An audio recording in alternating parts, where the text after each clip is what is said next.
All right. This is a TTYD any percent tutorial. Gonna jump into it here. Okay, cool. So I'm using the practice codes for this because it's gonna make my life easier, make showing off a lot of stuff really easy. But the biggest reason I'm using the practice codes is because you can hold Y to mash text. So normally you have to mash A and B. You kind of want to like alternate A and B really fast. But yeah, I'm not gonna be doing that for that. Just gonna be holding Y.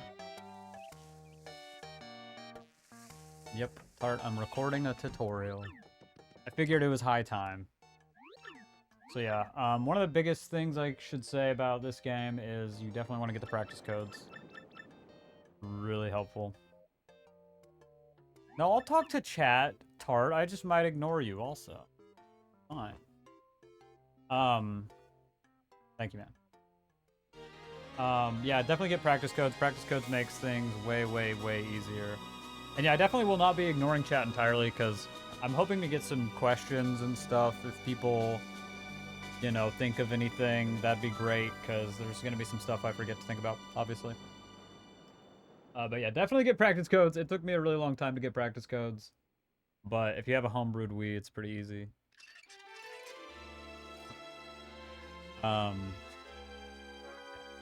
Specifically Palace Skip, Teleporter Room early.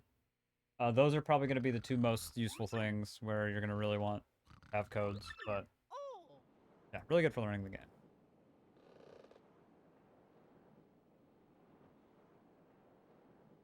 You normally want to start with the memory card out because it creates a save automatically. I guess I forgot to do that. But yeah, you want to have the memory card not in your Wii whenever you start the run so that you skip the autosave at the beginning. It's only a few seconds, so not a big deal. But this isn't going to be a super optimized tutorial. Just sort of beginner, intermediate level. Just trying to help people get into the game mostly, but I will mostly just be showing off my strats, and some of them are a little intermediate, I guess. So I like to hold up left right there so we don't walk right into the ball bomb. So just hold up left for a little bit, and then whenever the camera shifts over, I roll up right, walk around the ball bomb. And then, yeah, crump here. So to do this fight fast, you just want to jump 2x, and then super guard and jump 2x. Super guard timing is kind of just like right as it's about to hit Mario. Okay, of course, yeah, I missed it for the tutorial. It's classic. 1 frame early. That's a really nice thing about the codes as well. Okay. Great. Perfect. I'm washed. Oh well. I didn't start my splits. Oh well. Starting now. Yeah, so the practice codes will tell you when you're early on a super guard or a guard, but it doesn't tell you when you're late. So you kind of have to feel out for yourself. Obviously, if you don't see anything, that means you're late. But, can't really tell how late. That's an easy super guard, though. I'm just washed. Just ignore me.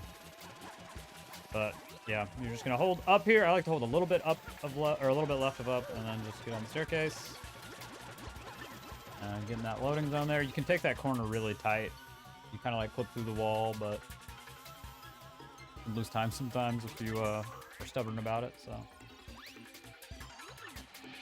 yeah, a lot of mashing from here.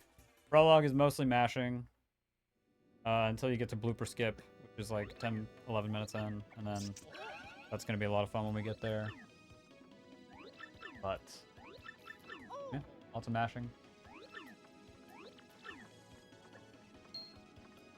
Coming up here, this cutscene that's playing in the background is gonna take as much time as it needs to finish, regardless of how long we take to finish these text boxes from Toadsworth. So like we can just play around with the text or whatever right here.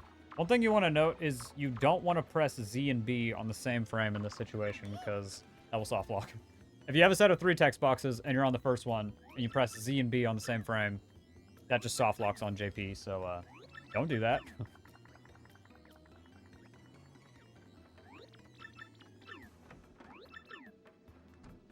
Yeah, we get Goombella here.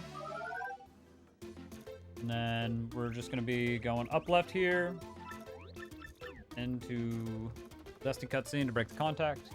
We need to break the contact now. I thought maybe I'd get backwards walking Goomba. That would be hype. Yeah, we need to break the contact now so that whenever we come back after chapter 1, we can just buy the contact. We can break it now and then order it so we can just buy it when we need it later. By the way, I forgot to mention, this is the Yoshi Peril route. Most people are going to use Yoshi Peril. There's another route that's a bit faster, but harder. And that's the Goombella Peril route. You really don't need to worry about that unless you're going for really optimal time. I've never used the Goombella Peril route. But that's definitely worth mentioning. Obviously, I'm playing on the Japanese version as well. Okay, we're going to talk to this guy to order a contact. And then come over here, press B to say no to the tutorial, and then mash A, and then you get 5 text boxes. Maybe it's just 4. We're going to buy 2 honey syrups, and come over here and buy 4 fright masks. You want to be careful to not spam A too fast or you'll do a bunch of jumps. And then I just like to hold left while I stand in front of the fire flower to like slowly move towards the door, but real small optimization. And then you want to do a few speed swaps and hit this save block, and then say no, you don't want to save. And what that's going to do is it's going to skip the cutscene where Goombella explains how saving works. So we do have to save in this route at some point. So we need to hit that save block because you get the text boxes from the save block regardless of whether you get the Goombella cutscene. So in order to skip those text boxes, we can... Or not skip those text boxes, but to skip the cutscene. We hit it ahead of time. Yeah, I mentioned speed swaps there. Haven't talked about what those are yet, but... I'll get plenty of time to talk about that more later, but essentially what you're doing is moving up for at least 1 frame, because Mario's up and down speed is quite a bit faster than his left and right speed. So if we go up for at least a frame and then switch to left or right, we can make him move at that higher speed horizontally. So you basically hold up, or a diagonal of up, and then switch to right or left, and then start jumping. And if you jump the frame you land on the ground, you'll keep that speed. So, yeah, bunch of frame-perfect inputs, and you can get slightly faster movement. So it's good to practice speed swaps, but they're pretty hard to do starting out. Okay, so here, you want to press up A, and then you can mash B. You don't want to mess that up. It's up A, and then mash B. You lose like a minute if you take that tutorial, so don't do that. We're just going to hold down right, wrap around this corner, jump into this. This is the Goomba Trio. You can skip the Goomba Trio on US, but it's pretty difficult. You can technically skip it on the Japanese version as well, but it's basically task on. We're just going to use a fright mask, and it's going to be down 3, so we're just going to menu twice over to items, and then down 3 to the fright mask. And fright mask is going to have a 100% chance of working on these guys. So, easy fights. I'm really enjoying not having to mash right now. Great. Okay, we're going to try and make this cycle here. It should be pretty easy with good mashing. Up across here and then wait. I'll try to remember to talk more about the differences between US and JP later, but for now we have one of the hardest rooms in the game. So here's how I like to try and avoid these enemies. See if I can do it. So yeah, he's up here, so I'm kind of moving towards him and then away from him like that. And then down here, I like to bait the spiky Goomba to walk into the block and then jump over him. I'm going to do this room a few more times because it's really hard. It's really, really easy to encounter some of these guys. But yeah, he's up here. I walk towards him and then away from him a little bit. And then wait for him to notice me, jump over. Hammer the block. Yeah. There's a few ways to do this. People do different stuff. I can try and take this a little bit safer. Okay, yeah, sometimes he just doesn't notice you and he makes your life really easy. But that is not usually... He's being really nice right now. And you gotta be careful for that. Sometimes you won't have time to actually hammer the block before the spiky Goomba gets you. In that scenario, I probably would have gotten hit. You can get a lag spike unexpectedly, and that'll mess you up. Yeah, I messed up jumping over him there. It's pretty tough. Try that again. Yeah, that's what I usually end up doing is jumping over him. It's sort of tricky to explain, but you kind of want to like let him get close to you, and then just speed swap over him like that. like right at the last second. But people jump over them in different ways. That Goomba up top is by far the hardest enemy to avoid. The Paragoomba and the Spiky Goomba aren't too hard. Let me see if I can try and show off what I see some other people do. Some people will, like, kind of bait him left and then just walk around him like that. That's pretty safe. You just have to make sure you don't spin around too fast.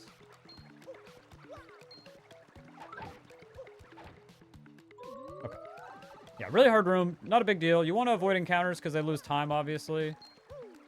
But it's not a huge deal. Losing coins is annoying, but it's really not a big deal. You can back it up really easy, especially if you're starting out, so don't need to stress about it too much, but that's how I like to avoid these guys. And then here, we have a little cutscene with Punio. I like to hold down right, and if you hold just down of down right, you'll fall off as Punio notices you. And you want to hit that block, get pretty lucky, and then I like to stay down here usually, grab... Whoops.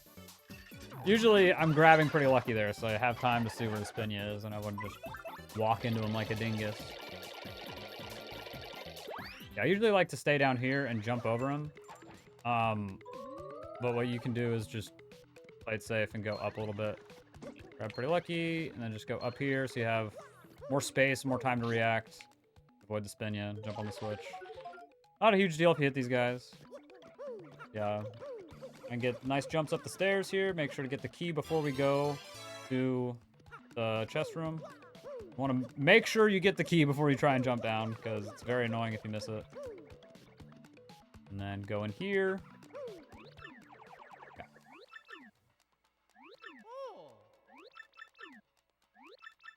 Really enjoying this whole not mashing thing. This is awesome. I just hold up here to make sure I'm walking towards the chest, and then press A. Those text boxes in. And then for this one, you're just going to mash the whole time and then press Y. And then for all these curse tutorials, well, there's only 2 in the 80% run, but you're going to press down and then A. Oh gosh. I used the save anywhere cheat to... It was trying to save there. That was confusing. Whenever he asks if you want to do the tutorial again, you just press down and then A. Don't want to... you can mash B. It won't do anything, so you're safe to mash B until the option comes up, and then just down A. Okay, and then this room on the way back is also tricky. This guy's usually pretty easy to avoid. You can just take it safe, bring him over here, run past him. And then this Goomba is tricky. Yeah, I like to do the speed swap right at the last second, but that's really tricky. I don't like that Goomba. He's very mean. Okay, so yeah, just let him walk into the block there, and walk around him. Depending on where he is, you know. Thought that wasn't gonna work. Yeah, really tough room, honestly. I could spend a while here, but it's difficult both ways, but not a big deal when you're starting out if you get a few encounters. And then we're gonna jump over here, and it's time to do blooper skips. We're gonna just press Y to go into plane mode. Like, just hold down and then tilt back left, right in time to land pretty low here. You always want to press B whenever you're getting out of plane mode. You have a little bit of lag if you hit the ground. It takes you a second to unfurl, so you want to make sure to always unfurl with B above the ground. Oh, not like that, though, because then you'll be too low. Don't want to do too early. Yeah. Then blooper skip. So for blooper skip, what we need to do here is jump on the first frame we enter the room, and then jump frame perfectly again when we touch the ground. There's a few visual cues we're going to be looking at here. So for the first jump, I like to make sure Mario moves slow. That looked like it worked. So yeah, that didn't work. People use different visual cues for the first jump. The second jump is a lot easier to tell. You want to look at Mario's dust. The dust behind him. Basically, there's going to be an extra puff if you take a step. It's sort of hard to tell. I can actually just get rid of these guys. Partners. Remove from overworld. Followers. Remove current follower. Okay. It's easier to see now. When I jump there, you see it's just a ring of dust. Perfect ring. When I walk for a frame, there's a little puff there on the left side that sort of disrupts that perfect ring. So there's a puff there. A puff. At that time, there wasn't a puff. That was a frame perfect jump. So that's the visual cue you're looking for on the second jump. The first one is much harder to tell, honestly. But yeah, hopefully that's obvious. There's a puff there, right? I didn't jump that time. No puff. I didn't jump. No puff. No puff. No puff. Oops. No puff. There's a puff, right? So hopefully you can sort of see the difference there, but you get pretty good at frame perfect jumps eventually. Might as well just keep my followers gone for a second. And by the way, one of the nice things about the practice codes, you can just hold L and press B to reload whatever room you're in. Makes practicing blooper skip really easy and fast. Yeah, so like that worked right there. So when I jump in the water, there's not going to be the nibble, and it's just going to spawn me over to the right in the middle of the room. But yeah, it's pretty tricky when you're first learning, but Mario's going to be moving considerably slower when you get the first jump. So like right there, he's moving pretty slow out of the loading zone. But if I press it a frame later, well, I pressed it on the right frame that time. Keep pressing the first jump on the right frame. Yeah, so that was a little bit faster. Some people look at where Mario lands, because when you're moving faster, you're going to land a bit further to the right. But for me, it's just easier to look at how fast Mario's moving. That worked. Learning how to tell if it worked or not is tough, so it might take a while, but yeah. Want to press jump on the very first possible frame you can control Mario, like right as he's leaving this doorway, and then the frame you land on the ground. So, jump, jump. Very difficult trick. 2 frame perfect inputs. This game does run at 60 FPS, so doing this for the first time took me a very, very long time, but you get pretty consistent at it. So. Anyways, you'll spawn over to the right. Sometimes you'll spawn like on top of the water, and you can do a frame perfect jump as you stand up to get up here, but it's sort of RNG whether that happens or not. Then yeah, the pipe is right here. Even though you can't see it, you can take it. And we're out of prologue. Okay. That was a lot. Prologue is sort of hard, even though most of it is just mashing. Blooper skip is really tough, so I wanted to spend a good while on it. I'm not going to be going super, super into depth on all the glitches, because a lot of them have independent tutorials. So a lot of this is to talk about the room-to-room strats, how to avoid certain enemies and stuff. Oh. Right. I should probably fix that. My bad. Sorry. Stats, partners, Goombella. That was so funny. Bring out partner or follower. Bring follower out. Frankly. Yeah. So since we did blooper skip, we still have Frank with us. Gotta have him.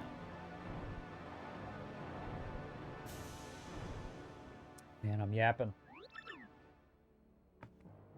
We're only just getting started and I'm yapping. I guess we can talk about bridge skip. Definitely don't need to worry about doing bridge skip. It is not required by any means. It saves about 25 seconds or so if you get it first try. Yeah, here's a speed swapping again. So you can see I'm doing the speed swaps because Mario's sprite is positioned like he's facing the background, even though I'm just holding straight right. So that means I'm getting those frame perfect jumps to work. Okay. The bridge skip, like I said, saves about 25 seconds. If you get the HRG to get over the water, and then can't do the jump off the water, you die. So, yeah, I didn't really explain that, but that's what blooper skip is. HRG is hazard respawn glitch. That's why the trick works. So it's the same glitch that we're using here for the different applications. So for bridge skip, I like to basically just hold up right into this room and then do a speed swap sort of right as I pass the fence, and then do one jump off the candy cane. And then I actually, if you look at my inputs there, I'm holding left and then holding start X and Y. And then that just resets my neutral angle to be holding right. So I don't have to hold right. I can just mash A. But it looks like I'm going to die. But I like to mash A for this usually after the first attempt.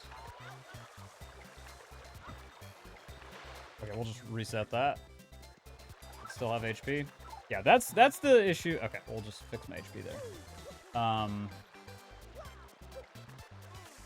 There we go. That's the issue with bridge skip is you can die. It's pretty easy to die. I don't really recommend mashing, but if you're fast at mashing, you know, you might have an easier time getting the jump off the water than the frame perfect input. There is a display in here for bridge skip. You can use it. I'm not going to worry about using it right now. You basically just want to press A, the frame that Mario stands up, but it's pretty hard. There we go. So, yeah, like that. And then I would normally not reset my controller. I normally wait till I get into this loading zone, but yeah, that's pretty good. You want to grab that fire flower. Yeah, definitely don't worry about bridge skip. Otherwise, if you're not doing bridge skip, you just open the bushes by interacting with them, and then go to the background, hit the switch. Nothing too crazy.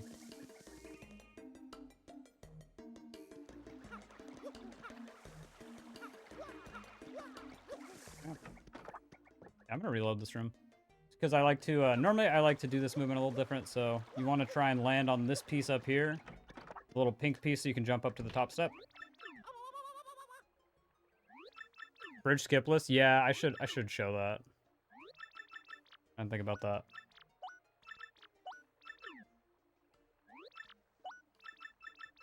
We'll do that real fast. And yeah, one nice thing about bridge skip actually is whenever you do it, the bushes are going to stay closed. Whoa! I used speed up there, trying to save some time. Yeah. The bushes are still going to be closed, so we can basically do it like we normally would. So I just like to go just barely behind the bridge, just interact with these bushes. Goomba shouldn't really give you any trouble. He should always be on the other side of the bush. He'll usually wander over. I'm wondering if he's going to do that. Yeah, oh, right. The bush is or the switch is right here. You can actually hit the switch from pretty far right. You just want to hammer from around here, and you should be able to hit it. And yeah. I usually like to just hold a little bit right of down and just sort of jump over the bush and just go right. You want to be careful about where that Goomba is, but yeah, that's basically it. Nothing too crazy. Pretty standard room. Oops. Okay. Now that we talked to Mayor Croup, once you talk to Mayor Croup, normally we'll just do it. Sorry about that. I definitely, I should have shown bridge skip or bridge skipless. Want to do speed swaps over here, ideally. There's an email right here. You just press A and then mash. And then you're going to talk to this Koopa.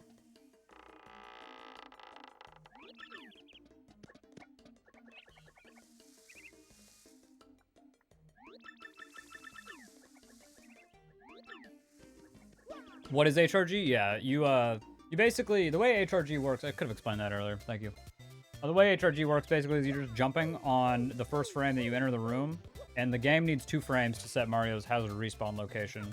So you jump on the first frame, and then you jump again frame perfectly when you hit the ground. And then once you land on the boat panel, the game stops trying to update your hazard respawn location, so you can just jump into the water, and it'll respawn you at the origin or 0. It'll respawn you as 0, 0, which happens to be right where the platform to chapter 1.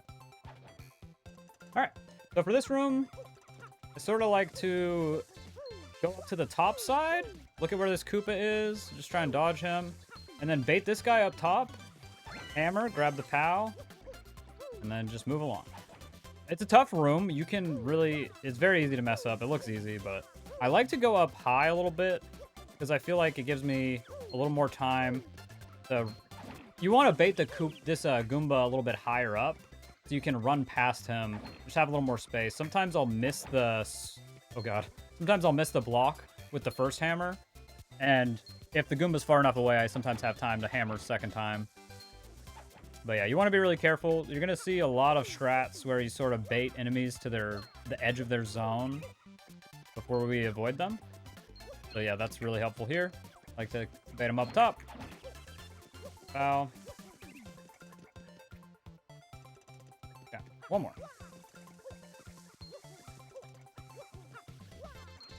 So just if he's gonna shoot at you, just sort of jump around him. Yeah, sometimes the Goomba can do weird stuff, you know. He gets soft locked sometimes, but... Oops. Try and do that a little better. Yeah. I usually like to turn there. It's probably not the best thing to do, honestly. Probably just best to try and interact with the front there. Then you're just going to menu over to items, and then mash A for the POW block you just picked up. Always going to get this POW block for every category. Well, pretty much every category. And then you can mash A there. Try and jump out of the fight. You have one frame you can jump, I believe. It gets you a little bit closer to the loading zone. Then for this room, another tricky room, so I like to go down a little bit. Watch out for that Koopa. Actually, this room's pretty easy, not gonna lie. You just interact with this bush and grab the POW. The Paragoomba really doesn't give you too much trouble. So yeah, just down right to avoid that the Koopa. And then yeah, the Paragoomba usually just kind of gets out of your way. I like to interact with the bush from the middle and then go left. You kind of want to expect it to go left and then try and grab it before it gets too far away. Because if it goes right, you're fine. But if it goes left, it can bounce all the way down here sometimes, and you might get an encounter with the Paragoomba. So I like to shake it and then just try and grab it as if it's going to go left. So just shake and then left and then back right. Okay, and then we're just going to POW block these guys too. Nothing too fancy here. Same exact thing, menu over to items, and then mash A for POW block.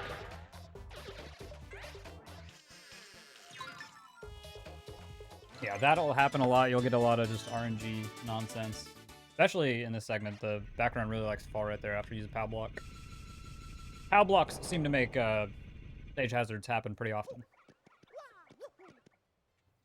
Okay, so this room is a little tricky, so I like to try and grab this fire flower right here. The Koopa's usually high enough that he's not gonna see you there. Or that he's not gonna grab you if you just basically go right. So yeah, I just like to go up. Yeah. And then, yeah. Usually, I won't usually go back for the fire flower like that. I usually only grab it if it goes right. Yeah, that's one thing I forgot to mention. Same with the fire flower that we got after bridge skip. Bait him away. Hit the block.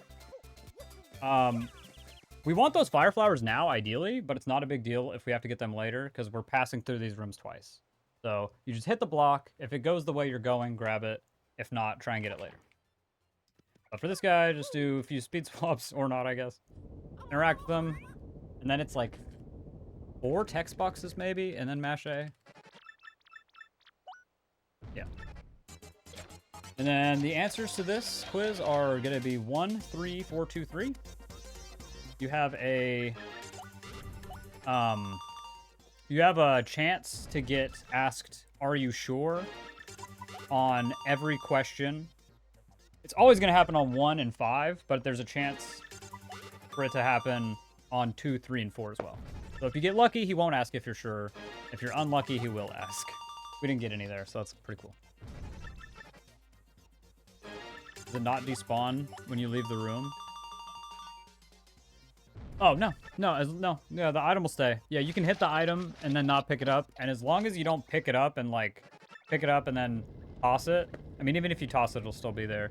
But if you pick it up and then toss something else and then grab the item again and then toss the original item, then it won't be there anymore. But yeah, you can just leave the item there. Same here with multi-bounce. We're going to cross through here twice. Yeah, it went this way, so we're going to grab it now. Okay, this room is really hard. So you probably noticed the water here makes you go slow, obviously. So you want to be jumping as often as possible in the water. But these fuzzies suck. They're harder to avoid on JP. Just want to look at them, see where they are. If they're all the way across the room, you're probably safe to just book it. If they're near you, you probably want to try and change sides. I'll have plenty of chances to show off the fuzzies because we're going to be going back and forth here. And then for the fuzzies, just menu over, mash A on the fire flower. Okay. And yeah, these fuzzies can be pretty annoying. The problem is, oh right, I forgot to mention, you need to hold A or B there at the end of a fight to skip up the, to speed up the star point fanfare. Jeez, struggling to speak. Yeah. Just kind of want to see where these guys are. Avoid them accordingly. I'm looking on the left. Don't want to speed swap too far. Sometimes you'll just be speed swapping and then boom, all of a sudden there's a fuzzy underneath you and you land on them. We want to avoid encounters. So stop speed swapping around here. Okay, he's on this side, so we're just going to cross over. And yeah, the tricky thing about fuzzies is they don't always see you. If they see you, they're going to behave very predictably. They're just going to follow you. But when they don't see you, they might just bounce around for a while. So fuzzies can be very hard to predict. You're basically always going to be safe in this first room to go up left here. I don't think I've ever been gotten by this guy if I just go up left. I believe the way these enemies work is enemies are always going to start off in the same position whenever you go into a room. But then the way they move is RNG. So this guy's always going to be down here when we enter, but he can... Oh, well, maybe not. Either way. Usually have really good luck just going up left there. It's the ones that are on the other side of the room that are going to be less predictable. We're just going to use another fire flower here. Another fire flower here, please.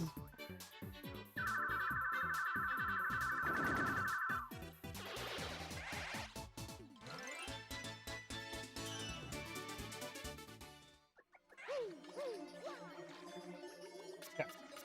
Yeah, we can usually go up right here as well. And yeah, stop speed swapping. I got a little greedy there. There was a lot of speed swaps. Yeah, just change sides and avoid them. Pretty simple. Okay. And then the gold fuzzy fights is a little annoying. You want to be able to hit a super guard to save some time here. But we're just going to mash A to jump. And then mash A to head bonk.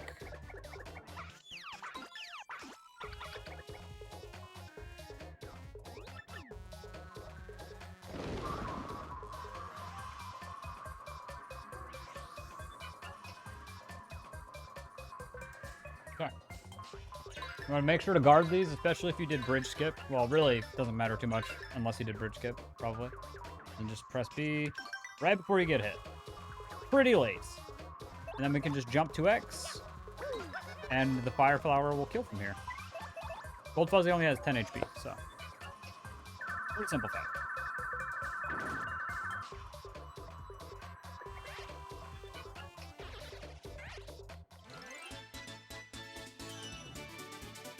Okay. And yeah, I'm holding A or B there. That's all you need to do. You don't have to mash there. Just hold A or B, and it'll speed up the fanfare after every fight. So, important little time save. Don't need to waste too much energy mashing. And then I like to go up here, hit this. You hadn't already gotten it. Yeah, pretty easy room on this pass. A lot of times you're gonna have to, like, you know, go back right for the fire flower though. Another thing I should mention, if you've had a lot of encounters or you're worried about coins, you can grab this in coupon right here, and then you can sell it later for more coins. It sells for 5 coins, which is pretty good right now. So yeah, if you're worried about coins or have had a lot of encounters, definitely good to get the in coupon. The issue with coins is you're not going to be able to buy as many fright masks if you don't have coins. So that's why coins are important, because you need fright masks for chapter 3 later on. Yeah, I really like to do this room nice and safe. I just kind of hang out down here. Yeah, that was sketchy. Gotta watch out for that Koopa. Want to be careful not to jump on him. You can be sneaky, but yeah, I like to go down in most of these rooms. So, with like Goomba, I usually like to let him walk into the wall before I jump down, just to be safe. Yeah, and then. That time I didn't really need to. He was so far away, I can just run. Yeah, like that. Just run past him. Then you can jump on this wall if it helps you avoid the Koopa. And then, yeah, just make your way into the loading zone over here. Nothing too crazy. I like to play those rooms pretty safe, because it's very annoying to get an encounter. And the enemies can be pretty unpredictable sometimes. If you try and get a little too cocky, just stand close to the center, they can punish you. So, I like to play those rooms pretty safe. Yeah, just try and get some speed swaps through here. You can usually do 1 speed swap right there. I didn't even do the speed swap. I just got 1 jump in. You can usually do 1 more jump to get a little closer to Koops. Not even sure it really saves time, but I keep forgetting I'm mashing for no reason over here, man. I need to stop mashing. So press A here. Koops to join your team. If you press B, you want to press down and then A on the next dialogue option. Don't just mash A. You want to press down and then A. Mash A like you said no again. So really, you should just press A there.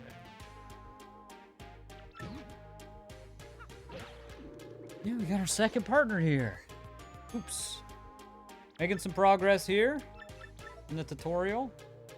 Almost to Hooktail Castle.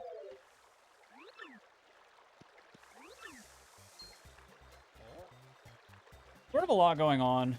It's weird. Like, the early game is easy compared to some of the stuff going on later. It's less complicated. It's just movement and stuff. But it can be pretty tricky. It's pretty easy to lose time in Chapter 1.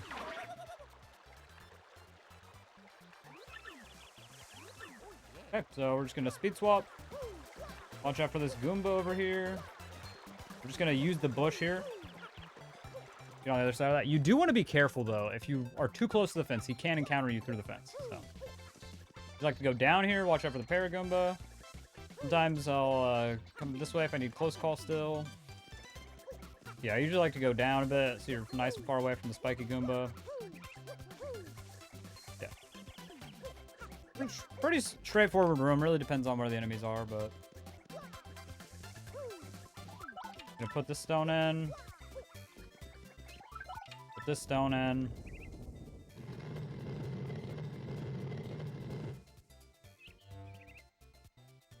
And I like to hold up left and then switch to up when I get close to the switch. And then release coops and hammer the block. I got 2 jumps in there. Nice. Pretty easy to get the 1 jump away as you hammer the switch. Getting a second one is a little bit trickier. We're just going to jump up in this pipe. And go to Hooktail Castle here. One thing to note, in the background, you always want to do jumps. You want to do tiny jumps. Or tiny, I mean, as small as you can. It's just going to be a little bit faster than walking. And just take the spring up. And enter Hooktail Castle here.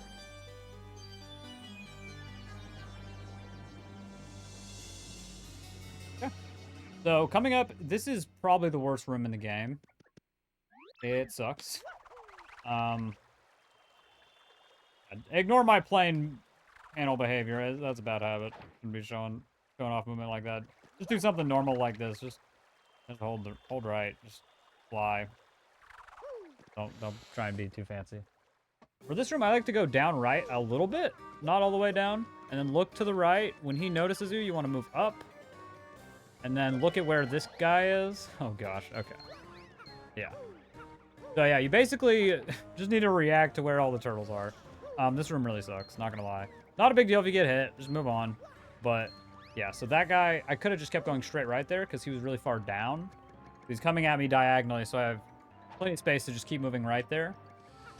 But power bounce is the really annoying thing about this, because you need power bounce right now. So he's high up enough that I could just keep going? Yeah. He was, this guy was a little bit too high up. A little too far up, so he just hit me there when I tried to go straight. Guys are really annoying. I like to call them the Ninja Turtles. Because they sure behave like ninjas. Yeah, so that time he was low enough to where he didn't hit me. When power bounce goes left, it's really, really unfortunate. You just kind of want to try and avoid him. Sometimes you'll have to loop around like this. Come over here. Once you get used to it, though, it's not the worst thing in the world. It does suck. But these guys aren't too terrible to deal with. But not a big deal if you get an encounter here, like I said. Yeah, just kind of need to react to where they are. Make sure you get power bounce, though. We need that for Hooktail. Just do some speed swap straight through the room. As far as I know, you don't actually need to be closer to the cutscene, because the cutscene doesn't start until the camera finishes zooming in. We're going to press B here. We don't want to read the letter. And then we're going to try Red Bones early, because, you know, we're cool. Okay, don't try Red Bones early. Don't be like me. You might lose time. So yeah, just press A. Don't go for Red Bones early unless you're cool. And then yeah, we're just going to mash B. Or just hammer, rather. Just hammer the bones away. Make our way to Red Bones. And then we're going to use 2 fire flowers here, so... Menu over. Mash A.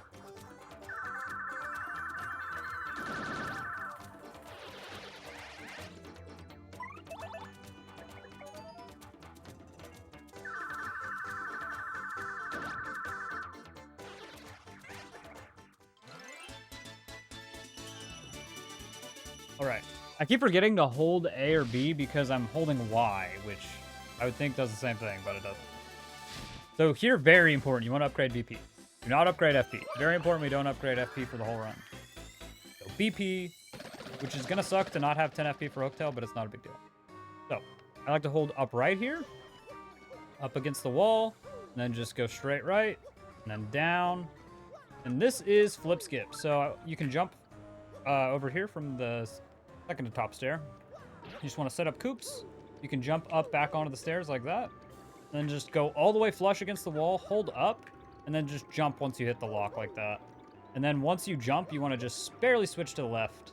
Just a little bit left, up left, start rolling left, and then, yeah. Up, left. And then I usually like to sort of release coops right as I'm about to hammer. And then I like to set up on the edge and then just slap left and press jump at the same time. Oops. Want to show that off again? Pretty easy to fall on accident, but it's a pretty easy trick once you learn it. Flip skip is not too hard. So. Yeah. Some people speed swap. I just like to set up on the edge and just slap left and press A at the same time. So, just like that. Slap left, press A. And then you just want to be on the left side of the star piece. You really don't have to be very far. And then you want to see how Mario Shadow's like on the edge here. So we're just going to jump, hold down, and then hold up. And there we are. And then I like to usually try and grab that with coops from as far right as possible. And just jump up here, open the lock, and get out of here. You do want that star piece, by the way. We need star pieces later. So that's a very fast one to grab since it's in our way. Try not to hit the save block there. You can get kind of pushed by the bones like that if you jump over them. Yeah.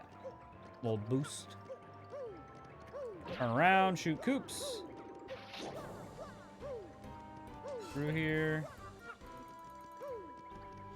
Easy peasy. Enemies in there are usually pretty easy to avoid. They don't really give you too much of a hard time. So we're going to grab the black key. And then just try and do some speed swaps. Get out of here fast. It's fun because you have the timer. I've never gotten a 37. I don't know if I've ever seen anybody get a 37. I don't think so. But I'm sure it's happened.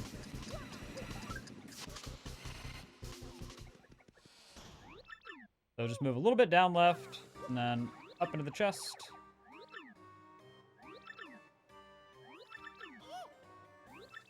And yeah, just like to hold up here so I make sure I'm walking into the chest. Press A again. Press A to put the key in the chest.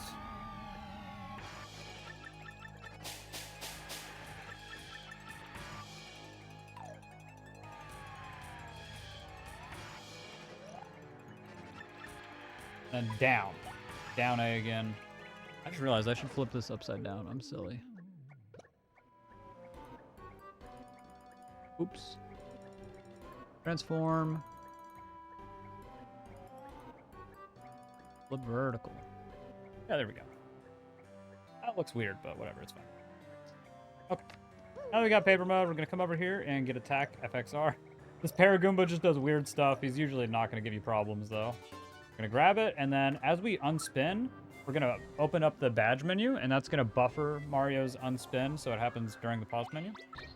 So we don't have to wait for Mario to unspin. And then you're just going to press A to go over to the badges. A, down, A. So you're going to, and you might have close call in between power bounce and multi-bounce if you want to sell close call for extra coins. But yeah, you just need attack effects are power bounce, multi-bounce. I'll show what that would look like. Yeah, so. These 3 badges, and then you want to menu over to your emails. That's going to be left and then down to important things, and then you just spam A once you get to your email. And you're going to read your email so that you don't get text boxes later on explaining how email works. Yeah. Okay. Now we're just going to go back and get the key.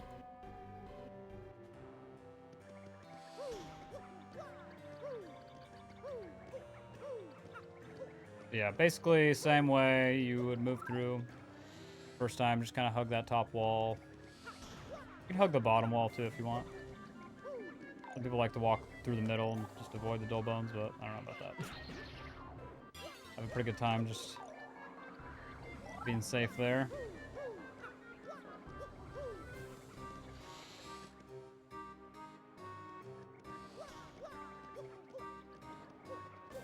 Okay, so it's time for window jump. Another cute little trick. Saves about 8 seconds. Window jump is not required by any means. Another thing you can do is sort of jump through the bottom of the stair here. Or the floor. You just set up on the edge and then snap left and A at the same time. Right when Mario starts clipping through it. Yeah, we're just going to land on this switch. Then we're going to go up left to the top wall. And then just jump straight left. Right when we get to the edge. Then sort of switch to up left. Like that. You'll land in the windowsill, hopefully. Yeah, with the practice codes, you can just press Z to walk through walls, which is what I'm doing there. Oops, didn't mean to grab that. So, yeah. It's helpful for stuff like this, you know. Oops. Well, that's a good thing. I almost forgot, actually. You should definitely show off the backup for window jump. If you fall down, you would think you'd have to go through the door and take the elevator back up. You can actually just come down here and go into paper mode and just hold a little bit right of down. Well, basically, just a little bit down of down right, really. And you'll just clip through. You'll just clip out. And then once you clip out, Mario's hitbox gets smaller. Oops. Once you clip through, I'll show it off again, I guess. Mario's hitbox gets smaller, so it's actually a little bit easier to do window jump. So you can... No, not anymore. I guess it goes away whenever you go back into paper mode. But it makes window jump a little bit easier because Mario's hitbox is smaller, so you can jump from further away and you just make it in. But yeah. Window jump, just want to be up against the top wall, hold left, jump. Nice. Jump really close to the edge there, just jumping a little too early, so not quite making it in the window. Yeah. That clip out's really easy though, so not very punishing if you fail window jump. Not sure how much time it loses with the backup, but not too bad. Right there, and then switch to up left. Easy. And then for this room, I play this a little aggressively. I like to hold down left and then jump over the bones and go left, right at the wall. You can play this really safe if you want to and just like walk around them. I can't really remember what I used to do, but yeah. I just like to go down left and then just jump over the bones, go left at the wall. And then you're gonna set up coops. And then you want to be pretty... That's really close to the edge. You want to be pretty far down there. Oh, man. I missed the life room. You want to be pretty far down. I shot Coops just a little bit early. You could see he hit the ledge there. But you can grab this life room with Coops. So, like that. Pretty easy. Yeah, I have an extra star piece right now. Not a big deal, though.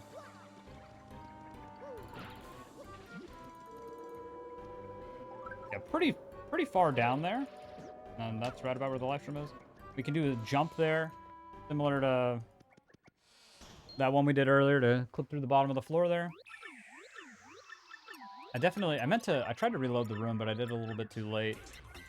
Wanted to show off the how to skip the dull bones there a little bit more, but yeah, you basically just want to walk down to the edge, and if you do it at the right time, you can sort of slip past him. He won't be able to go far down enough. Yeah, you want to grab this castle key, and then I believe it's right here is a honey syrup. This is nice if you mess up power bounces on Hooktail or you're worried about that. You can grab that. You have a little more FP to deal with or to work with. Oh, whoops! I held Y there, so I skipped that encounter. I didn't realize that's how that works. That's funny.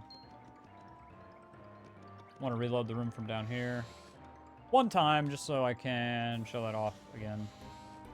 Skipping this dull bones can be pretty tricky when you're first learning, but it's really easy once you learn it.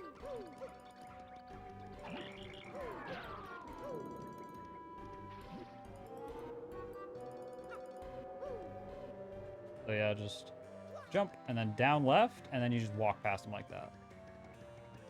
Pretty easy. One more time, I guess.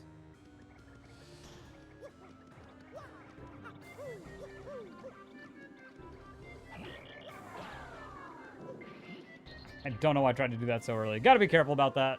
If you mess up and need to hit the switch again, yeah, the switch doesn't become active for a little bit, so gotta be careful. It's like that. Anyways, yeah, after you leave the room here, you're gonna always get this forced encounter.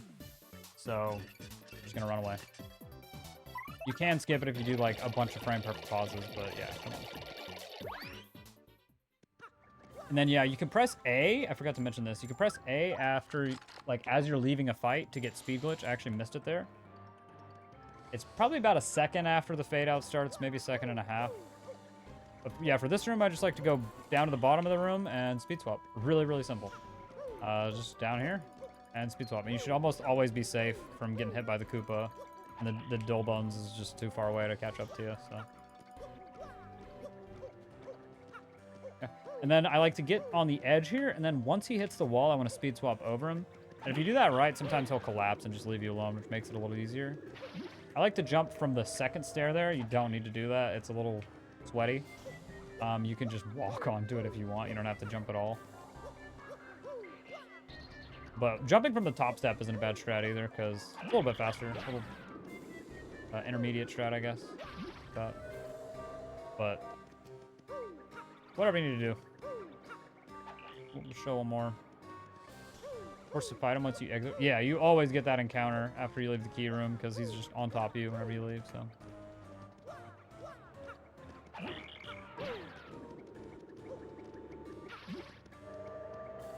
And then, yeah, just be careful not to fall here. You can do speed swaps, but I try not to start a speed swap once I'm past that first railing. And then this plane panel is really far back on JP, actually, so be careful not to fail it. And then I do this cute little strat lately where I like to shoot the block with Koops and then use... Obviously, you need to use Koops for the key, but shooting the block with him I feel like is cute. Not even sure if it's really fast, but you can just hit it with Mario or shoot it with Koops, whatever. Up the stairs and unlock this door. This room sucks. This is a very RNG room, so you want to bait this guy and then avoid him. Bait this guy and then avoid him. And then sometimes that happens where you're sort of stuck between them and they're both attacking you at the same time, which sucks. I missed a star piece. No, what's up, QB? Yeah, bait this guy. This guy doesn't like noticing you sometimes. Just be careful. Be ready for when he does notice you. I don't recommend just sending it and trying to pass before they notice, because it seems like you're pretty likely to get unlucky there. Yeah, sometimes weird stuff happens. Just try and react to what they do. Bait this guy up here. Run past them.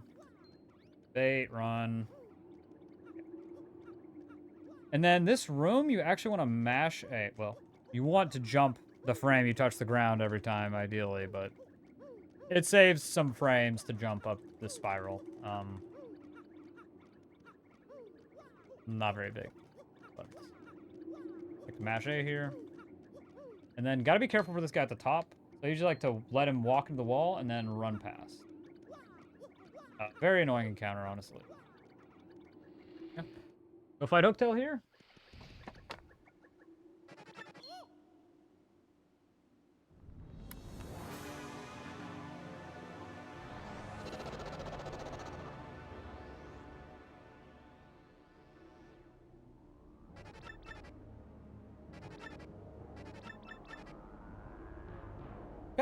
So for Hooktail, we're going to be doing power bounces.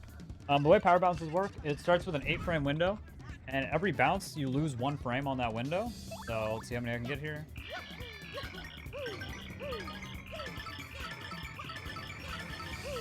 Nice, 9 cap. Okay. So I could tell a stage hazard was coming. I don't know if you guys noticed that tiny delay before it went to Koops' turn, but there was a tiny delay there, and I knew there was a stage hazard incoming. Didn't even hit the guard zone. So 9 cap means I was able to hit 1 frame perfect window. Yeah, like I said, it goes down every jump by 1 frame. So 9 inputs, or 9 bounces is 1 frame perfect. The 9th is the frame perfect one. And then after you get to 9, you have a chance to get capped, even if you hit the window. So I hit the input there, but I got capped by Hooktail, and I could tell because I bounced off instead of falling off. Power bounce again.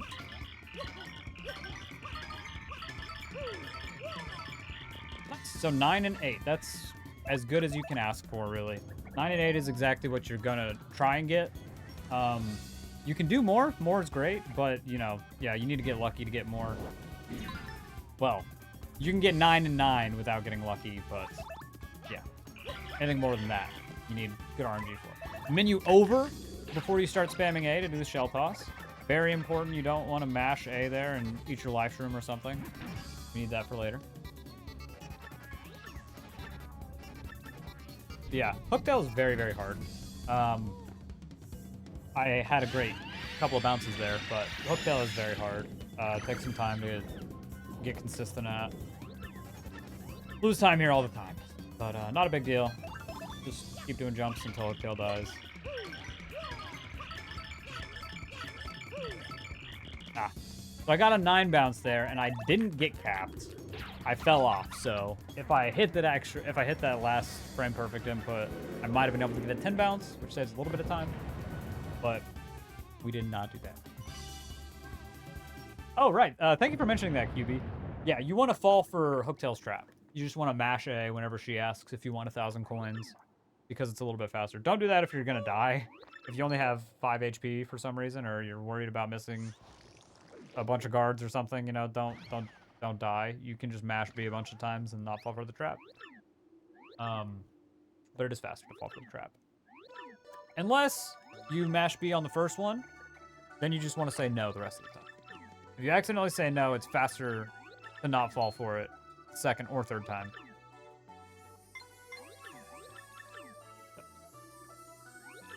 Something to keep in mind. And all right, we are done with chapter 1. Thankfully I can chill for a while. It's been a lot of explaining and stuff. But now we just got like 12 minutes of cutscenes. So. I kind of need the break. For once, I'm actually happy to get to the Peach intermission. Especially since I know we have a teleporter room early coming up. But yeah, it's going to ask if you want to save there. You want to say no, obviously. Good time to make sure your memory card's in. You do need to save for this route to work. I guess now is a good time to talk about the differences between US and Japanese. On the US version, you actually are not required to save anywhere. So in Chapter 6, you can get jump storage from an email on the train. And you can't do that on the Japanese version because that email doesn't show up. So US saves like 2 minutes or something right there. Maybe less than that. Saves a lot of time right there. But getting jump storage on the train is harder than the way we do it on the Japanese version. Not really going to be talking about US stuff. On the US version, you also have to do a different version of Palace Skip. A little bit different. And it's harder. So, well, I don't know if it's objectively harder, but it's more annoying for sure. And like one of the biggest reasons you don't want to run US, in my opinion, is you can't do Palace Skip. You can't try Palace Skip over and over again with one item. If you miss Palace Skip, you're going to have to get another item drop. But on JP, if you miss Palace Skip, you can save the item ahead of time so it never despawns. And what I'm saying may not make a lot of sense, but don't worry about it too much. Just know that JP is better. So for this, we're just going to go into the bathroom. You don't need to take a shower. I'm going to just walk out. You can actually speed swap with Peach and Bowser. So we're just going to do little wiggles up and then little wiggles back down. Keep pulling right, wiggle upright. Wiggle upright, wiggle down right. Little wiggles. Don't need to be too aggressive with it. Don't want to lose too much time you don't want to lose time trying to go for speed swaps, obviously, so. Don't want to be going too crazy, but just little wiggles. Not super, super, super fast, but little wiggles. Yeah, I figured that was a joke, QB, but it was a well-timed joke. Gave me something to talk about. I'm yapping so much.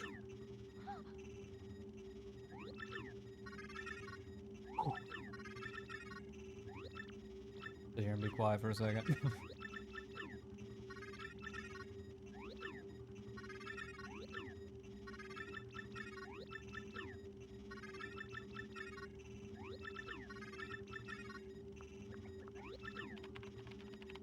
Hopefully my mic sounds good. I really hope that it doesn't sound terrible for this tutorial that I'm recording. That would be bad.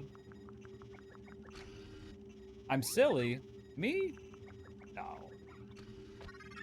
Never me.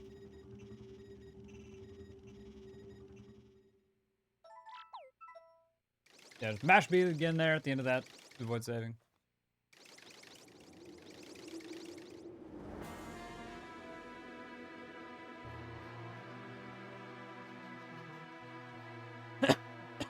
Excuse me.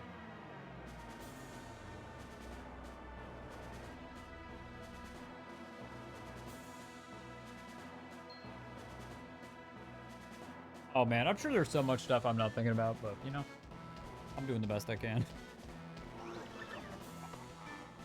Sounds fine? Okay, thank you.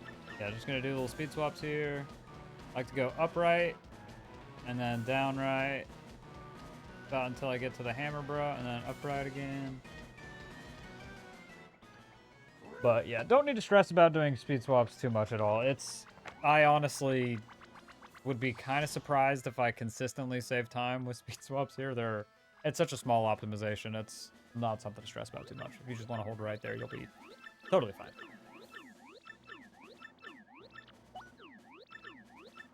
Okay. Almost done with this. It is definitely nice to not have to mash, as I have said many, many times. That is one of the things I do not like about this game, is having a mash. But if you don't care about submitting to the leaderboard and you want to use turbo, that's awesome. It's not allowed for the leaderboard, sadly. The leaderboard also doesn't allow emulator. But nothing is stopping you from doing it anyways. And just being cool and not caring about the leaderboard. I totally understand that people don't want to do that.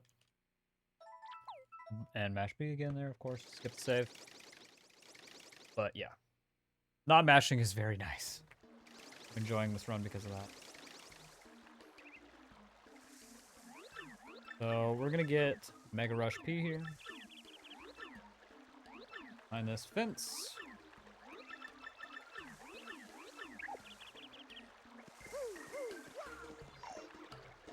Then grab it, unspin, just let ourselves unspin again.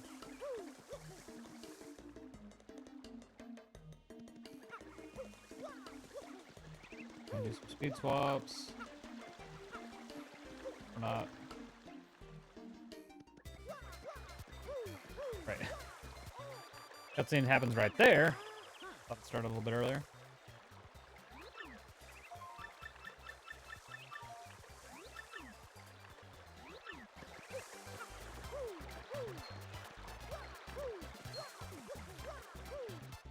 Okay. Goomba got stuck there, which is pretty nice. But yeah, I like to move on the bottom side. A little bit further down so he doesn't grab me. Easy peasy. And try and do some speed swaps here. Coming up here in this room, we have some cool speed swaps we can do to save some time so we don't on the platform. So you just want to do a speed swap right on the edge. Make it across. You have a couple frames to do the speed swap, so not too hard. And then you can make this cycle if you have good movement, but it's pretty tough. Ah, dang. It's sort of weird. You don't want to go too fast or you'll like overshoot it, so you have to be careful. But cycle's not a big deal. If you miss it, like, oh yeah, there we go. Oh, almost got it. If you miss it, just come up here. Use paper mode. Or just don't even go for it if you're not worried about it. Only saves a little bit of time. Very small optimization. Want to wiggle right a little bit there, and then hold down. Go through there in paper mode. And you can, should have explained what I did there. A little too fast. So basically what you're doing there is letting go of R as you start to fall in paper mode. And then you just hold left. So you start to unspin as you fall off. Oops. And it buffers that unspin as you fall, so you're immediately out of paper mode. Yeah, you just let go of R and then hold right. Here we're just gonna go try and be careful about avoiding these spinias. And get up these stairs.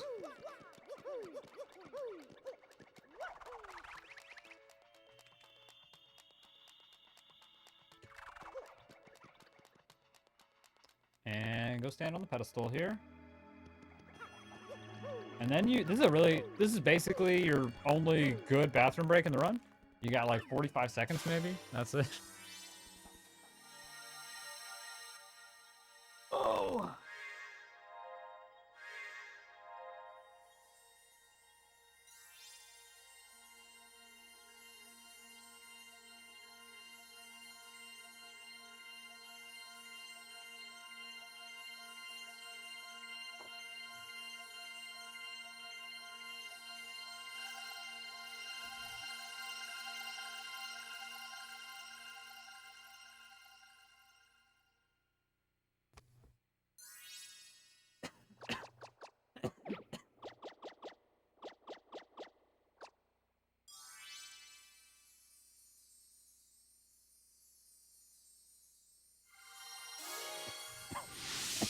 Jeez.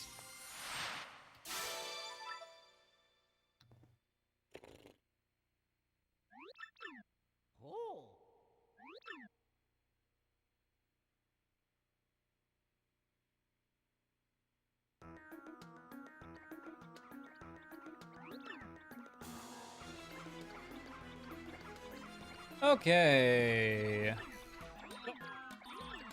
Something very important here. It is about time to go do teleporter room early, but we don't want to do it yet. We need to go talk to Punio first. So, oh gosh. This lag, jeez.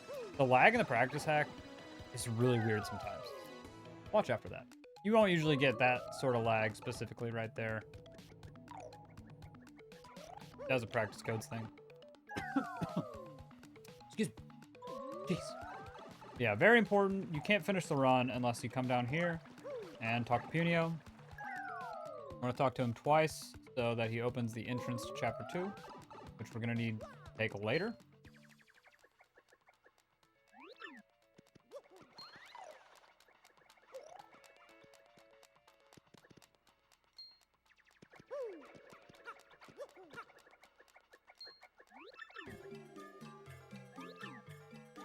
I'm gonna press A there. If you press B, you lose a second or so with an extra animation or an extra text box or something. So tell Punio know that you're not gonna bully him, much as you want to call him a nerd. Yes, again, nerd is the dialogue option that loses time. It's so funny, but yeah, we don't want to be mean to Punio.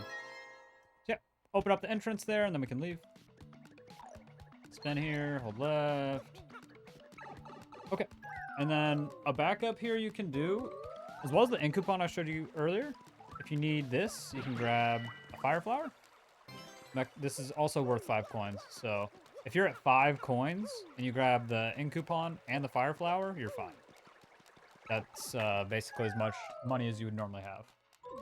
And I believe we get 2 extra fright masks, so even if you only have 10 coins, that's fine too. You're just going to be missing 1 extra mask. And it's not a big deal if you have to fight some of the enemies without a fright mask. Just over level a little bit. Not a huge deal. Kind of stinks, but not a gigantic.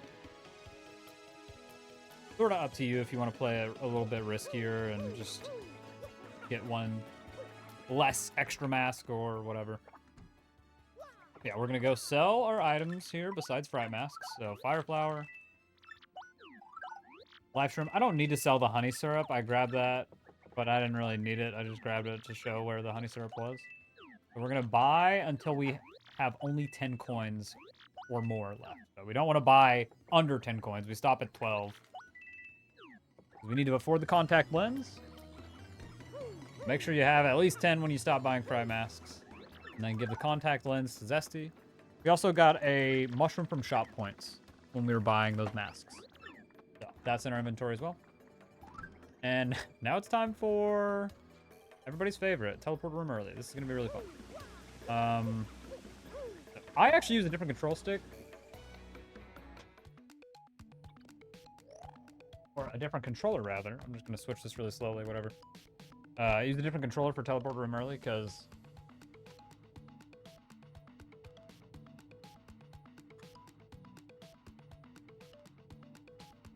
It helps to have a very tight stick for this trick. It's pretty helpful. Okay, so first thing about teleporter room early is you want to be able to do this thing called an unspin jump, where you unspin and jump on the same exact frame. So you're releasing R and pressing A on the same frame. And that's going to let Mario move at his regular speed, but with the smaller hitbox of being in paper mode. So that's the first step. You're just going to want to practice those for a bit, get pretty consistent at those. And then the next thing we need to do is hold an angle of exactly 358. And then we're basically going to unspin jump as we pass the crack in the door right here while holding that exact angle. So I like to do the reset neutral angle method. So I just come down here and I hold just right of down until I get the right angle.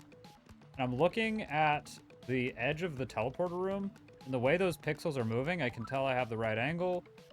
And then I just hold start Y and X for a few seconds, and it resets my neutral angle. Sometimes you can, it looks like you get a good angle, and it's not a good angle when you actually go to use it, but let's see. That looks good to me. Yeah. We're just going to try and unspin jump right as we pass the crack. It's a very, very difficult trick. Unspin jumping is frame perfect, and you only have a couple frames to actually clip through here. And you're trying to hold the perfect angle. The reset neutral angle method is very, very, very helpful. I cannot recommend it enough. Making it to where you don't have to actively think about holding that angle, and you can just focus on timing the unspin jump is very helpful. The downside, obviously, is if you struggle to actually set that angle, you know, you might spend a lot of time trying to actually set it in the first place. You also want to be aware of what kind of controller you have. Like I said, I use a different controller just for TRE. This control stick is very tight, so it'll stick to one or two angles. I'm going to try a different angle here because that one isn't working out too well for me. So yeah, what I'm looking at right now is the left corner of the TRE room. And the way those pixels are moving, I can tell it's 179. If I move over a little bit more, it'll speed up. That's way too much. Yeah, just that speed right there. And then it looks like I switched angles as I went to reset it. Yeah, so now it has 357, as you can see on my stick angle display. Resetting the neutral angle is tricky for sure. If you have steady hands, it's not too bad. Yeah, you hold start Y and X for a few seconds to reset your neutral. And then, yeah, we just want to keep moving on the right side of this crack and setting up for it. It helps to move a little bit over to the right, get Frankly, get Goops out of the way. Oh, hi, Donut. See if I can actually do this. But yeah. One thing to mention, one thing that's really important to note, you're not going to jump if you're in front of the door. So I'm mashing A there and I'm not jumping. You can only jump once you actually pass the door. So a lot of times, if you don't jump, what's probably happening is you're jumping in front of the door, not in front of the crack. There you see I finally got it. So yeah, you just do an unspin jump, and if you're holding the right angle and you do it at the right time, you'll just clip right through. So yeah, I'll do that again, maybe two, three more times. Let's see. I don't want to spend too much time on TRE, but obviously it's really hard. WayNC has a really good tutorial, so if you haven't checked that out and you're struggling, definitely a good idea to look at that. Yeah, so right there, it looked like I was a little bit late, I believe. But yeah, a very important note, like I said, very important note, as I already said, if you're not jumping, you're probably going early. It's really, really easy to go early. I didn't even really talk about the visual cue. It's like I said, like it's like when you're passing the crack. So it's a lot later than you think. It's very far to the left. Like after Mario's, what I use is the button on Mario's overalls, and you want it to be like all the way past the crack. Looks like this angle's bad. Sometimes if you have a weird angle, you can just hold straight up, and it'll work, but I get that to work very rarely. Wouldn't really recommend that. But yeah, Learning the timing of when to actually do the unspin jump is probably the hardest part. The precise angle part is really annoying, but with the neutral angle reset, it's not too bad. Learning the timing for the unspin jump is pretty hard. Yeah, really late, really far to the left. Once the button on Mario's crack is passed. You see when Mario dips in right there? Like that? It's kind of hard to tell. It's pretty subtle. He dips into the crack a little bit. That's basically the timing you're going for. You can kind of use that to tell. It's very late. Yeah. I think that's enough TRE for now. Yeah. Like I said, watch Sway's tutorial if you need more help. Once I'm in here, I always line up in front of the door. And then you want to hold start Y and X for a few seconds if you did the neutral angle reset method to get a regular neutral again. And then just right in the middle of the door, hold up, and you'll hit the switch. And then you can just hold down right, and you should walk right onto the teleporter pad. Sometimes I'll hold up right for a while if I get lost. And then I can just hold down left. Because you'll go up to the top corner of the room, and then when you hold down left, yeah. You hold up right to get to the top corner of the room, and then down left to go onto the teleporter. So, up right all the way, and then down left if you're struggling to get out of there. But, I switch controllers back here, because I like to use the other controller.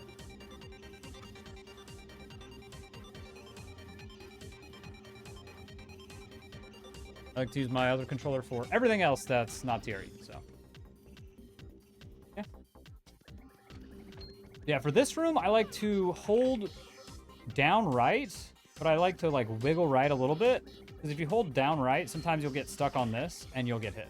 So I like to hold down right, and then just wiggle right a little bit so I don't get stuck, and then jump up here. And then listen. He's going to shoot at you again. You can move up. You can sneak past this guy sometimes if you're fast enough, but depends on where he is. You're going to come in here and read the red note. This advances your sequence, so if the game actually realizes you're in Chapter 7. I like to hold up against the door there and then just run past him like that. So just bait him into the wall and then go around. And this room's real easy. Just keep moving and you shouldn't get hurt or hit. Just keep jumping. Just keep moving. But, yeah. Doesn't hurt to be extra careful about that guy. Don't really want to get first struck by him. That enemy is really scary. His attack will make you immobile. He, like, stops you. So, pretty busted. Don't want to get hit. Then for this room, I like to hold up left and then hit the wall and then switch to left. Really, really easy way to avoid this encounter. Up left, and left. Don't rush the left. Usually if you're hitting this encounter, it's because you're pressing left too early. So hit the wall, then left. And you'll just slip past them. Listen for the dink, and then move away. That's tricky. This guy will get you sometimes if you're not paying very close attention. So, listen. Dink, move down. Easy. Dinks again, don't get hit. Dink, move away. Oh, didn't even hear him attack that time. I guess it's because he still saw. You want to press down and then A there. Sub-level 1.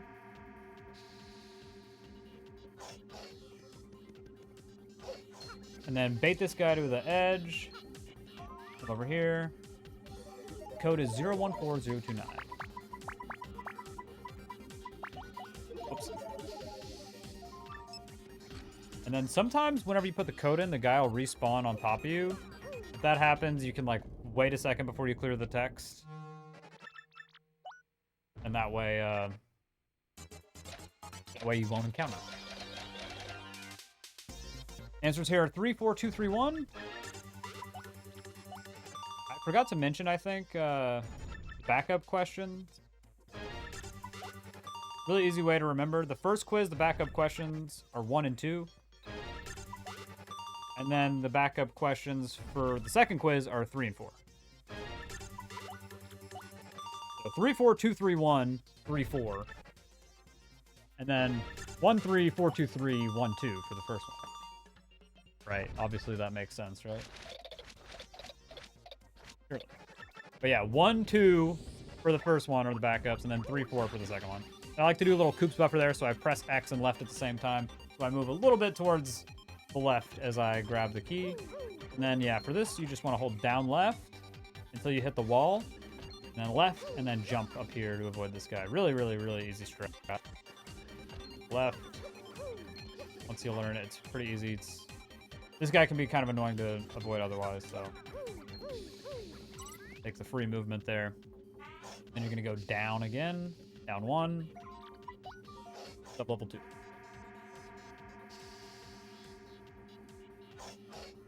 Then we're just going to pass this guy. This encounter is really easy to avoid, thankfully. He just kind of stands there. So don't let him hit you. And I like to try and jump. Of course that happens.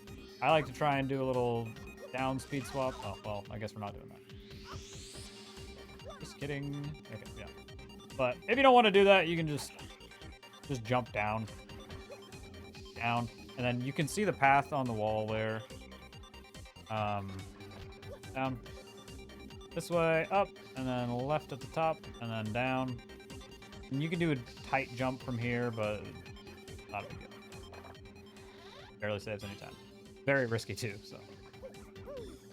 Grab the key, and now that we have elevator key and 2 card keys, we're ready to leave.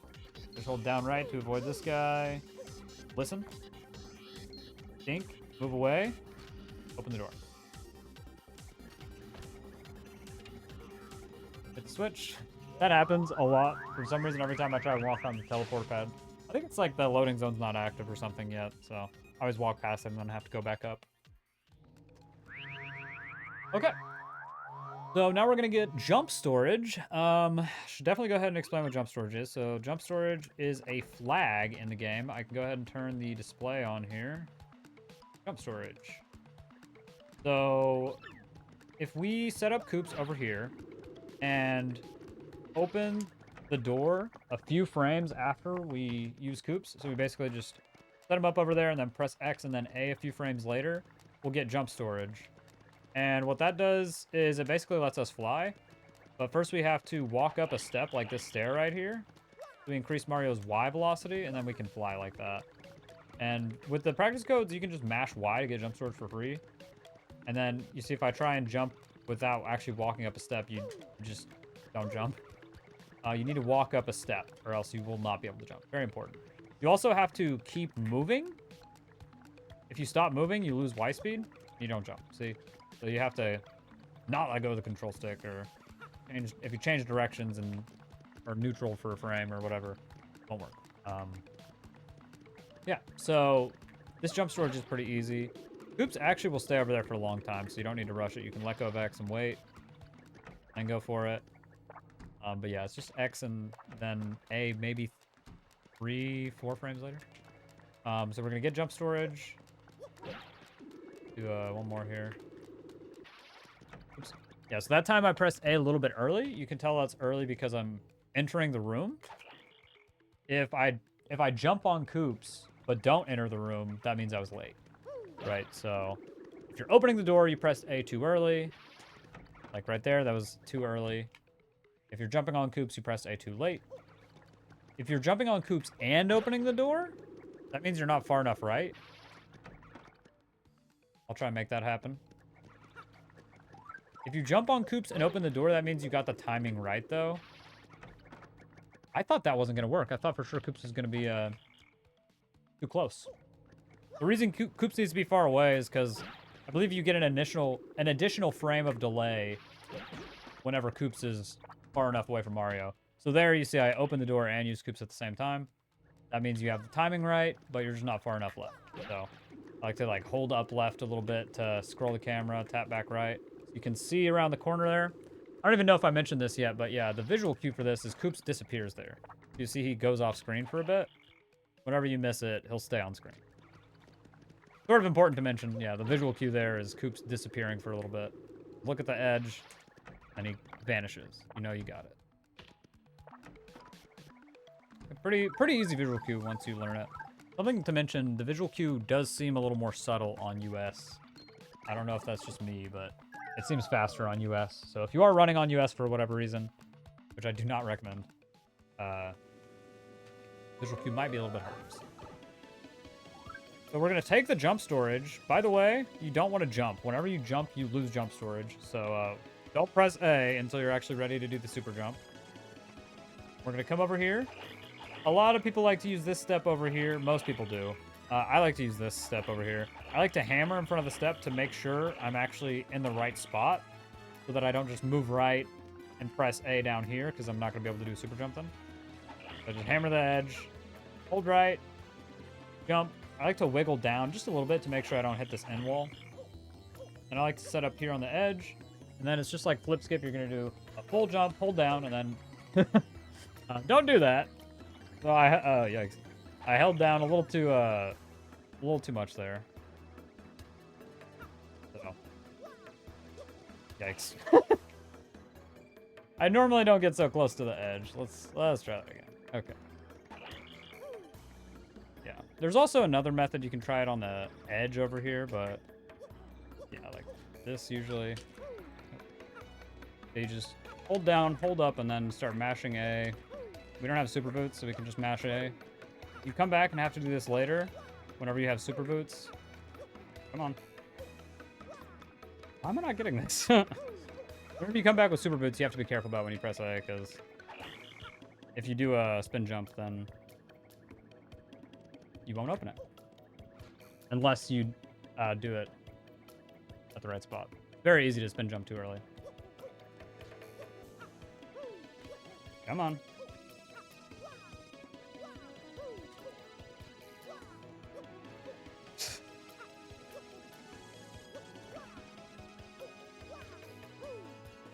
There we go, jeez. I don't know why I made it look that hard. That's actually very easy, but yeah. Just like flip skip. Just want to kind of hold down, just to move past the front of the chest, then hold up. And then I'll show the other method here, if you want to try this a little bit safer. To where you don't fail it if you don't open it on the first try. You can actually go over here. I haven't tried this in forever. Let's see if I can even do this. Yeah, so you basically just wiggle back and forth, and you see exclamation point pops up there. You want to just sort of open it as you turn and try not to fall off. Oh, and it skips the tutorial because the practice codes are nice like that, so that's nice. That's enough Ultra Hammer early, though. Now we're going to do something called spin delay. So you're going to set up basically right here where Mario's shadow kind of fills out this little spot in the ground. It's sort of a precise spot, so might be a little finicky. But from here, you just hold up right, and you want Mario to start sliding like he did for just a few frames there. Yeah, like practice codes are being weird. So upright, and then start holding R and keep holding R and just go open the door, and that'll happen. You get spin delay, so you don't open the door fast enough. You don't go inside fast enough. So you get stuck outside in this weird mode where nothing's loaded. And we can walk through walls. And other collision we wouldn't normally be able to. Yeah. Spin delay is pretty easy, honestly. Just got to make sure you're in the right spot. Hold upright. And then hold R. And if you're sliding, you got it. Keep holding R and open the door. And from here, you just hold down right. Keep holding down right. And then if you keep holding down right, you should hit the chest. You might be on the left side of the chest or on the right side of the chest behind it. You kind of just have to feel out where you are. And then open that. Get double dip. I like to jump in the water to get our health a little bit lower. And then hold up from there, and you'll go right into the trouble center. 2 text boxes, and then mash A.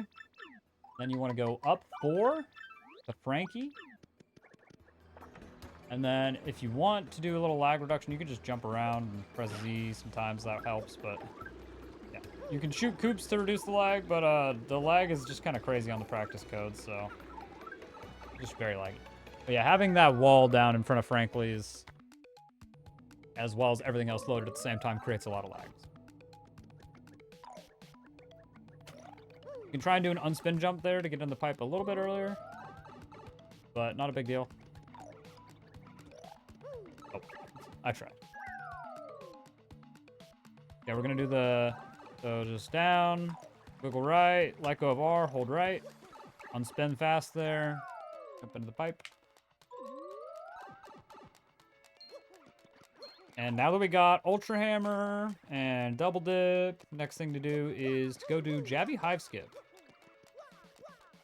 Jabby Hive Skip is sort of a gatekeeper.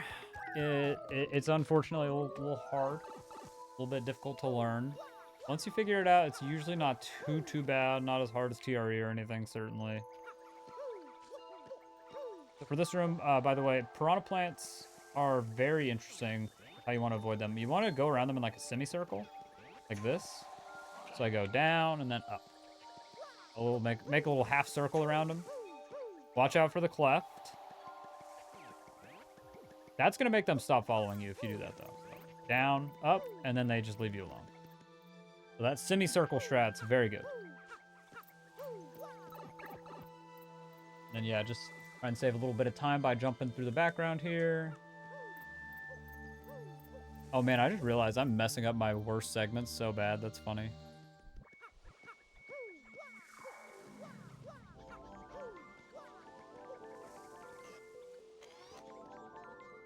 I would hope, at least. So, gonna go through here to the right. Pipe. Hopefully. And then we're gonna go down this pipe.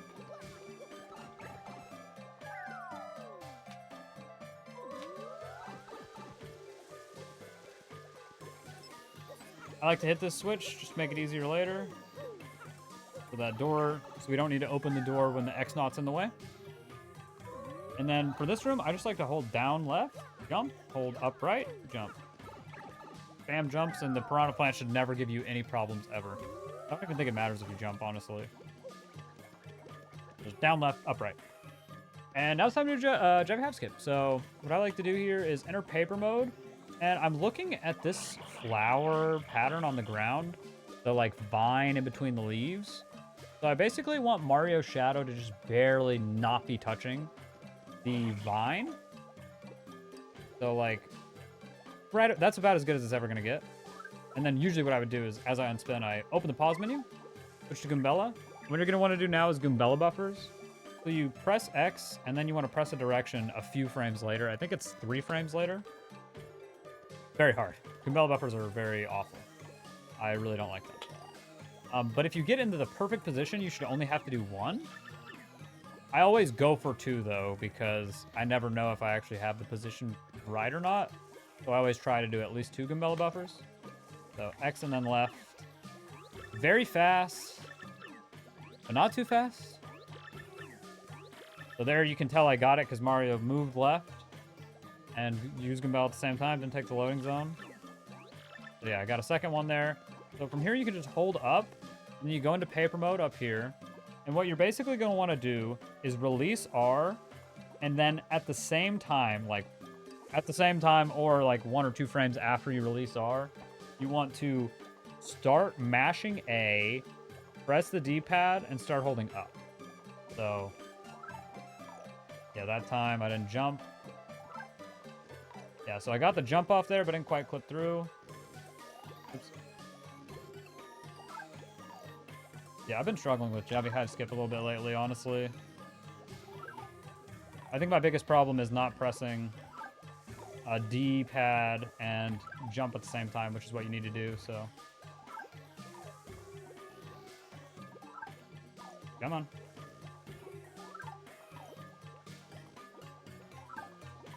Come on.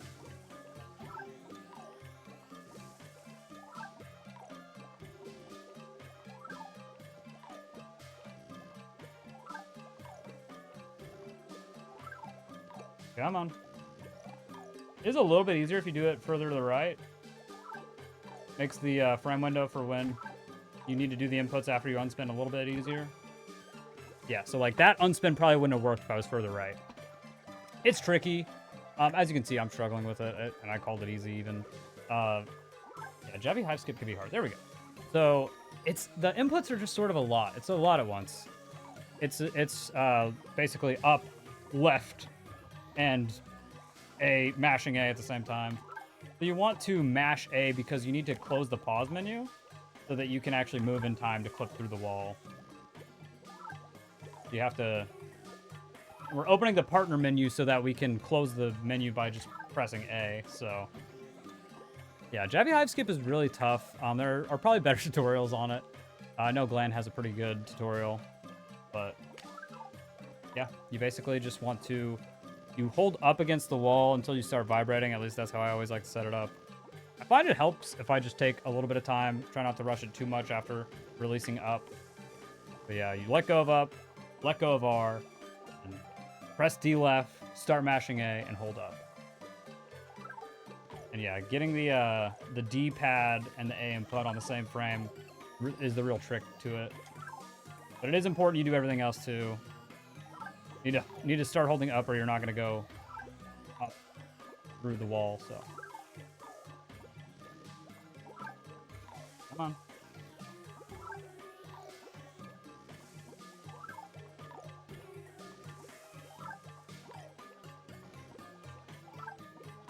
Come on. There we go. Yeah, very tricky. The Goombella buffers are the hardest part, honestly, once you really know it, but it can break sometimes, so.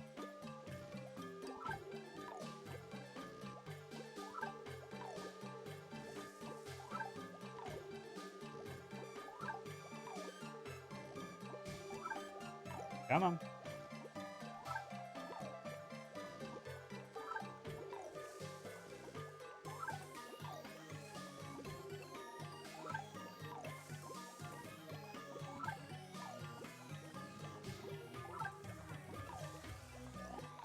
Come on.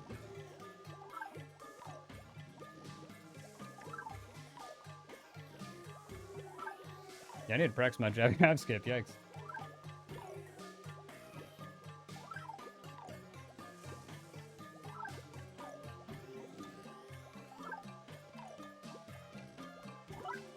Oops.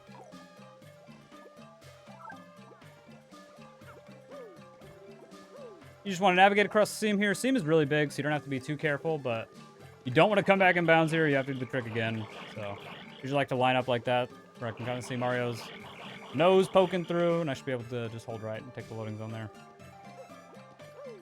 So yeah, don't beat yourself up if learning Jabby Hive Skip takes a while. It's very tricky, but once you learn, it's not really too bad. Except for right now, apparently. That was rough. Once you get the super boots, you're just gonna break this panel, fall through here.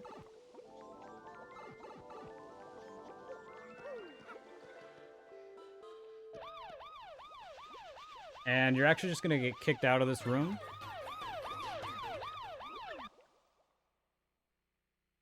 It's actually faster than walking through the room, so it's fine.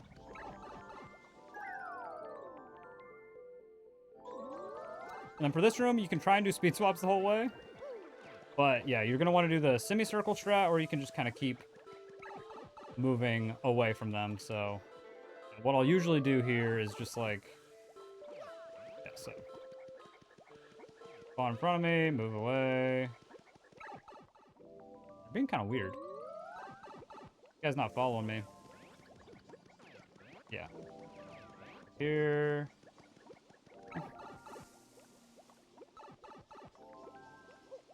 Hold down left or down right here. Try not to fall. Okay. And then here we actually want to fall down. Try and do the paper mode cancel here. So just press R as we fall off. Cancel our momentum. Grab the Thunder Rage. Oh. Why do I have so many masks?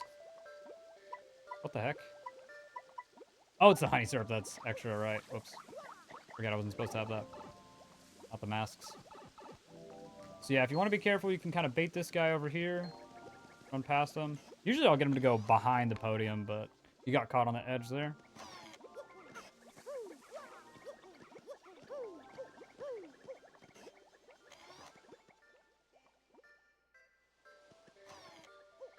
Oops.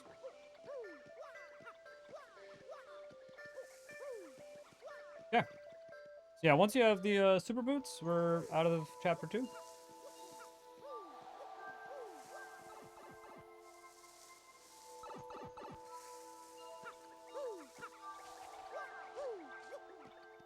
And yeah, we're just gonna do the semicircle strat here to avoid these guys. That guy's always gonna pop up at you immediately.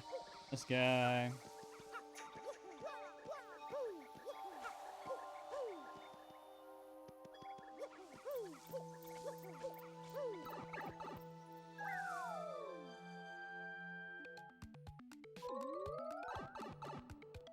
Okay.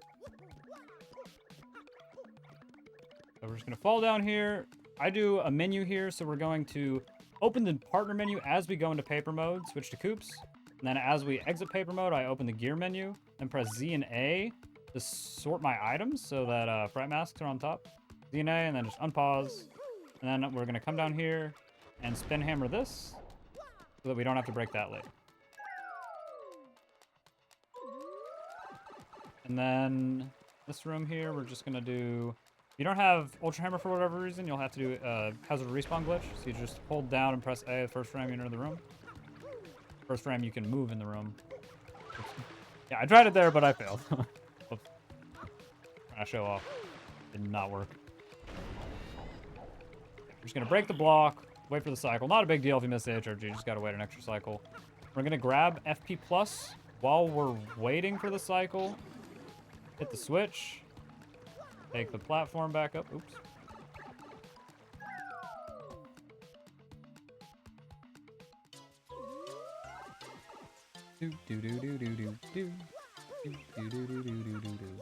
This is a very good place to double check that your memory card's in because we're about to save. This is the only required save in the run. It's definitely smart to save before Palace Skip for sure, since you need to get very lucky to actually do it.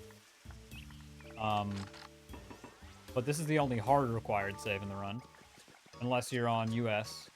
If you're on US here, you can just go into the second train car and get jump storage. But yeah, for the Japanese version, we're gonna have to save and then walk all the way to the teleporter room and get jump storage, and then die to an enemy in the sewers. And that's gonna let us reload this save file with jump storage. Jump storage can be transferred from file to file, so we can game over and still have jump storage. We need to do the death warp because we have to jump in order to get here. We have to jump into the pipe up here, and we have to jump to get up this elevator. There's jumping that we have to do to get here, so we can't normally bring jump storage someplace like that, except with the depth warp. So we're just gonna try and avoid these guys. I'll show this room off a little bit more. I like to go down a little bit, usually until he notices me. He's not doing a good job. Okay, well, yeah, if he doesn't notice you, you can just kind of sneak past him, but why is he not noticing? Yeah, there we go. So move up once he sees you, and you won't get hit. Yeah, just like that. And then just be careful about the Magic Koopa. Don't want to get hit. Yikes, that was really close, actually. Yeah, you don't really want to get hit, but as long as you have more than 4 HP, you're totally safe to get hit. And we do want to die anyways, so getting hit is not the worst thing in the world. Just gonna take this pipe and then fall into the sewers again.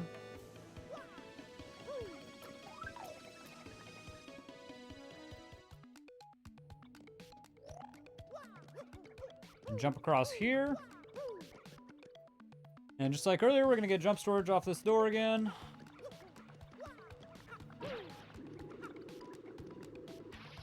Oops. I don't know why I reloaded the room. We'll leave through the door. Oops. There's lag. Too late. Practice hack lag is weird. Goodness gracious. Why do I keep reloading the room? So used to being in the practice hack right now.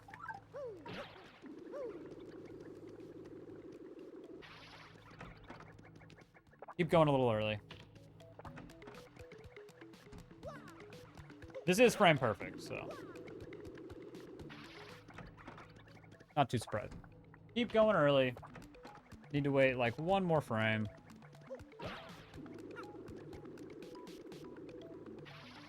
There we go. So I can see he disappeared for a little bit, and you can see the jump storage display. You can see that I have jump storage on right now. So yeah, we're just gonna come over here. You can let this guy hit you if you want, but I usually like to get hit by this guy, even though it seems a little more risky because this guy can do a lot of annoying stuff, like not hit you over and over again, call in buddies, charge, curl up. Okay, well, we got good RNG there, and he hits. Cool. And then, yeah, you want to make sure that you don't jump or use coops. Using coops counts as jumping, because Mario jumps when you use coops. So if you use coops, you will lose jump sword. You do not want to do that. So, gonna walk all the way to the sanctum. And then we're going to super jump up to the switch. That reveals the background so we can get the Garnet Star. And the reason we're getting the Garnet Star is so that we can spawn in front of the train with an email. Oh gosh. Silly. We can spawn in front of the train with an email that will allow us to do blimp ticket skip. So we're going to get jump storage off the email that we get after finishing chapter 6 and use that to get to chapter 3. So the route for this game is really weird and kind of hard to understand for a bit, but yeah. We finished chapter 6 to go to chapter 3.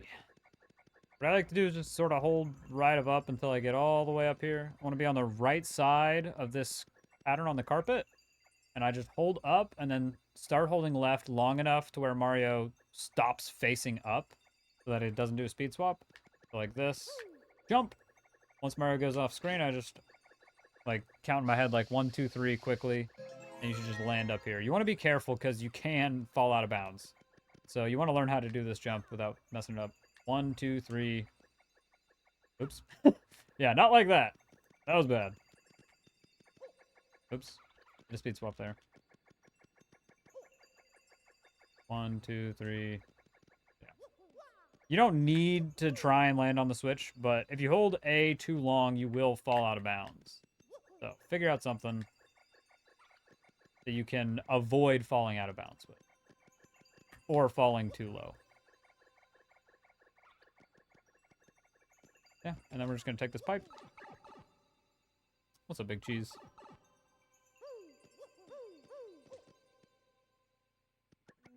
And then, if you're lucky, these guys will kind of just move out of your way.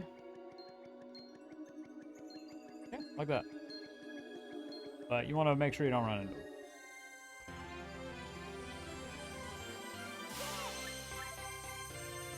That's Garnet's truck. Like halfway through the run, sort of, almost. I have to record this in 2 sessions, I'm not gonna lie. Taking a bit longer than I expected.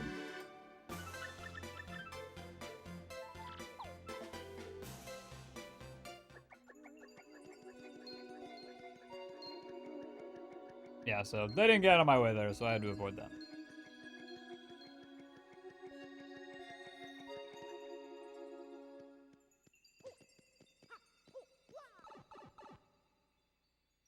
Yeah, you can save a few frames by jumping off the pipe there before the cutscene starts, but yeah, I very rarely get that jump. And then, yeah, we're just gonna leave the sanctum here. Nice and easy. Stand up and stretch my legs here. Got a lot of mashing. We're just gonna walk to Tech's room here and then mash. Crazy going on here.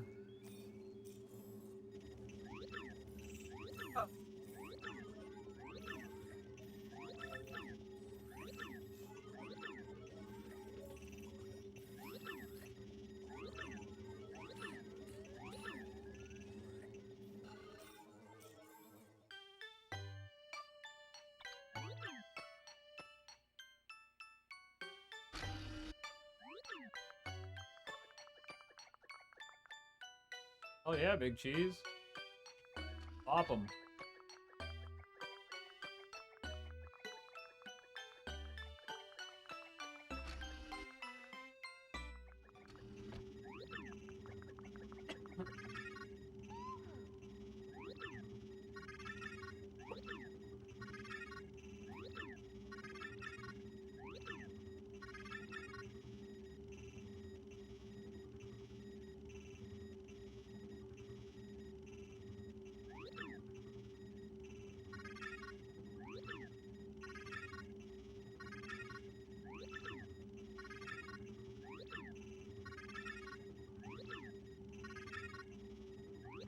Goodness gracious. Nice to not have anything to talk about. My voice is dying, I'm not gonna lie. I've been yapping my ass off. Jeez.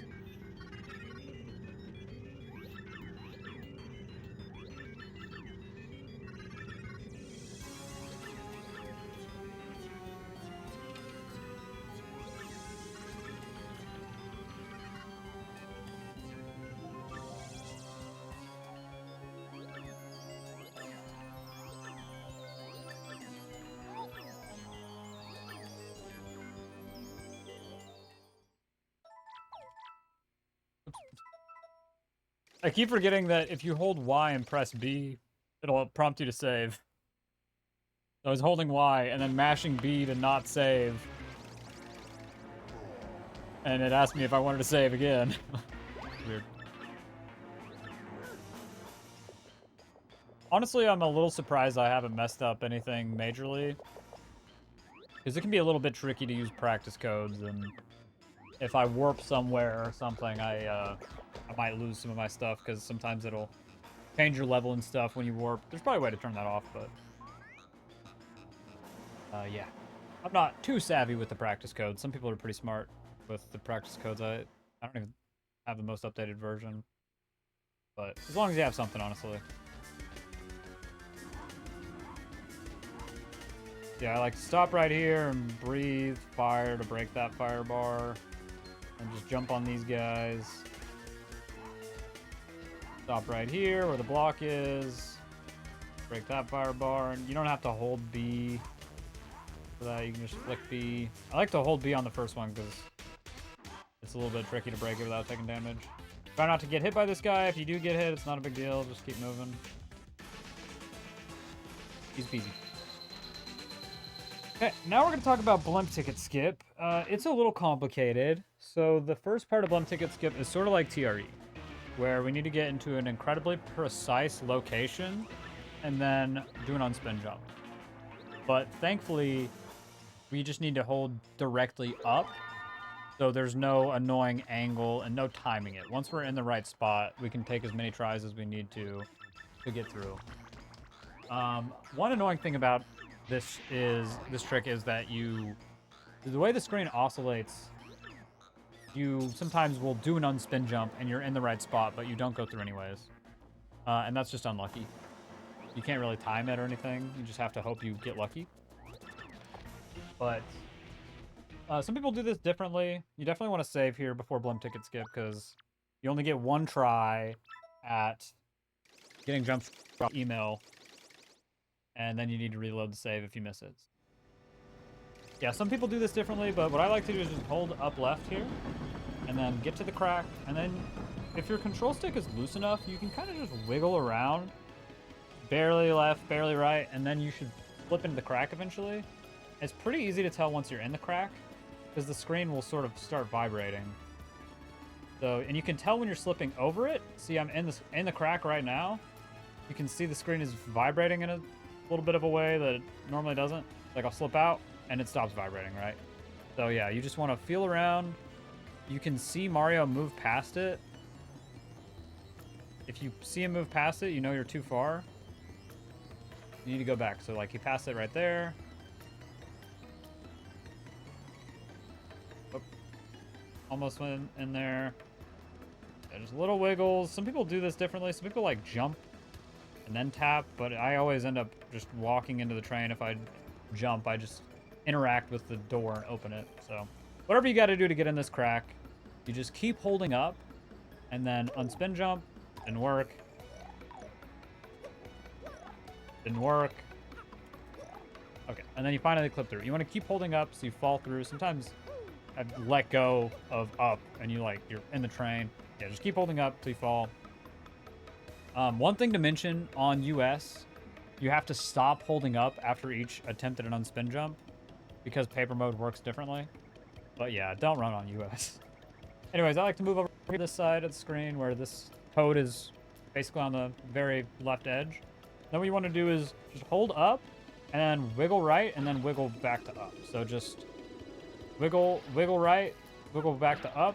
So just sort of wiggle up Or yeah, wiggle right and then back up. And that's just going to make sure that you're up against the wall, because we need to make sure that after we shoot Koops, he needs to be canceled when he hits the wall immediately. So wiggle right, press X right after you do the right input. And that way he's just going to get canceled as soon as he hits the wall. But yeah, so just wiggle right, hold Koops. And then the way I like to set up this Koops buffer is just like that. Let me see. Let me look at my OBS and see if it's cropped the same way. Yeah, this isn't exactly... Basically, I would like to be a little bit further left. The way my gameplay is cut off in OBS, a little bit of the screen isn't showing. So, like, maybe like that is what I usually like to look at on my screen. So a little bit different, but... So set up Koops over here again. So you want to be like right about here. And what I like to do is just release Koops, and then about half a second later, you're just going to press X and slap right at the same time. So just... And there you see on the jump storage display, I got jump storage. So a little hard to tell what's going on, but basically you're setting up Koops. Oh my goodness. What is... How's the email still going? I thought I turned it... Oh, I hate the email song. Well, wait, no, what? Why is this... Why is it like this? What is going on? Okay, so here's what I can do. I can save right here, hopefully. And then warp to this event.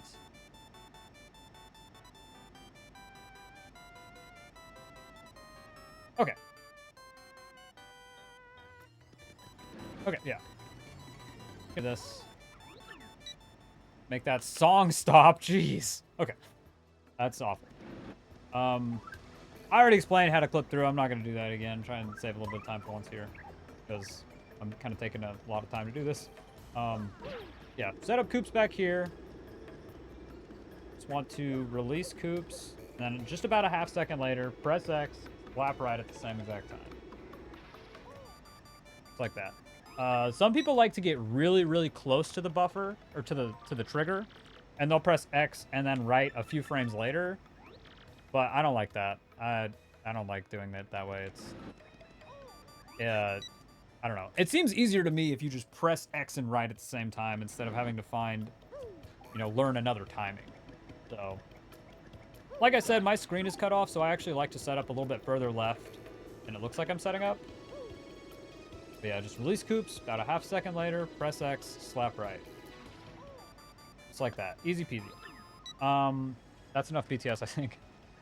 Okay, so what I like to do for this jump is just hold up for just a little bit and then switch to right, and you'll do a giant speed swap, and then you can just switch to down right around when you pass the save block. So right here, up, right, giant speed swap, hold down when you pass the save block, and then you just land right on the pipe. If you don't want to be aggressive, you can just come over here, take it really slow, just make sure you're going to get Y speed, because you need to... The thing is, you have to walk onto this rail before you jump. That's what I'm doing over there. You have to walk onto this rail so you have Y speed. So you can just take it slow. Not like that, though. You can just take it slow, make sure you actually increase your Y speed, whatever you got to do. The big speed swap is really easy. Okay, we're going to warp to the title now. Oops, I guess not. So that I can reload that save file I was using so my stuff isn't messed up. Because when I warped, we gained a bunch of partners and stuff that we shouldn't actually have.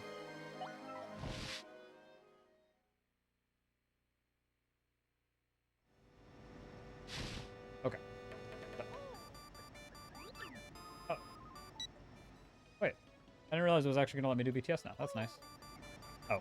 Just kidding. Never mind. I don't know why I said that. Whatever. I showed you guys BTS. That's fine. I'm like in the ground. Weird. Go up this jump one more time. Big old speed swap. And hold down.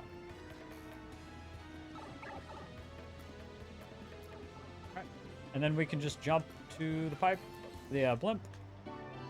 And then we're going to take the blimp to Glitzville and then actually leave and come back. Yeah.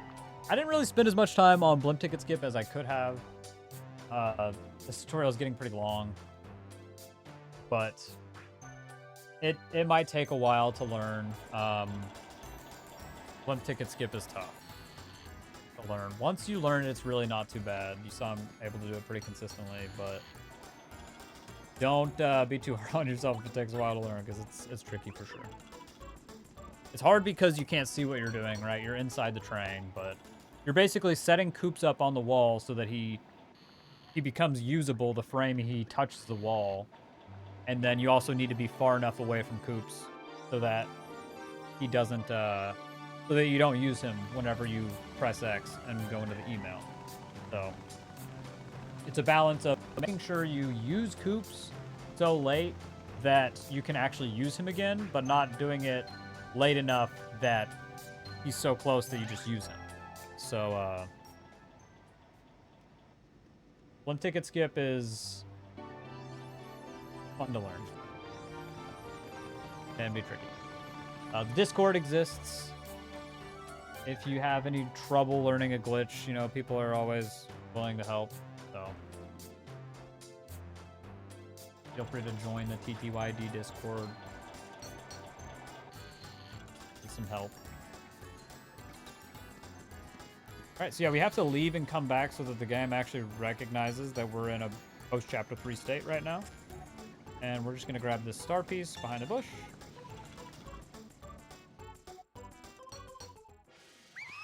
And then we're going to go to the left over here.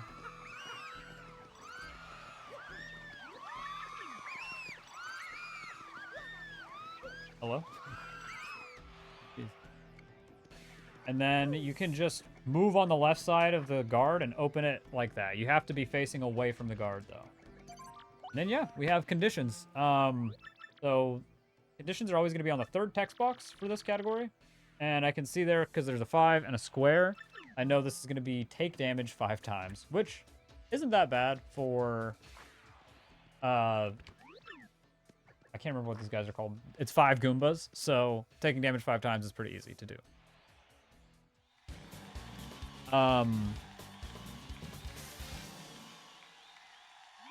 What the fuck? What? Jolene?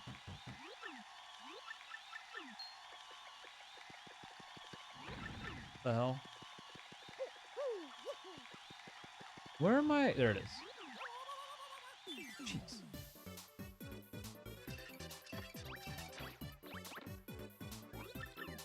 Okay. Take damage 5 times. Mario's 5 HP. That's convenient. Yeah, so I can just switch to Goombella here. It doesn't really matter. We already took damage once. So. Feel. Swap is the fastest thing you can possibly do there, but I don't know. I didn't want to let Mario take as much damage as possible if I could avoid it, so I can guard at least once.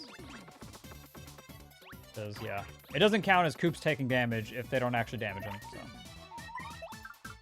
5 damage, and then we can just multi-bounce these guys. You don't want to Fright Mask these guys. One of the few enemies we're not actually going to Fright Mask.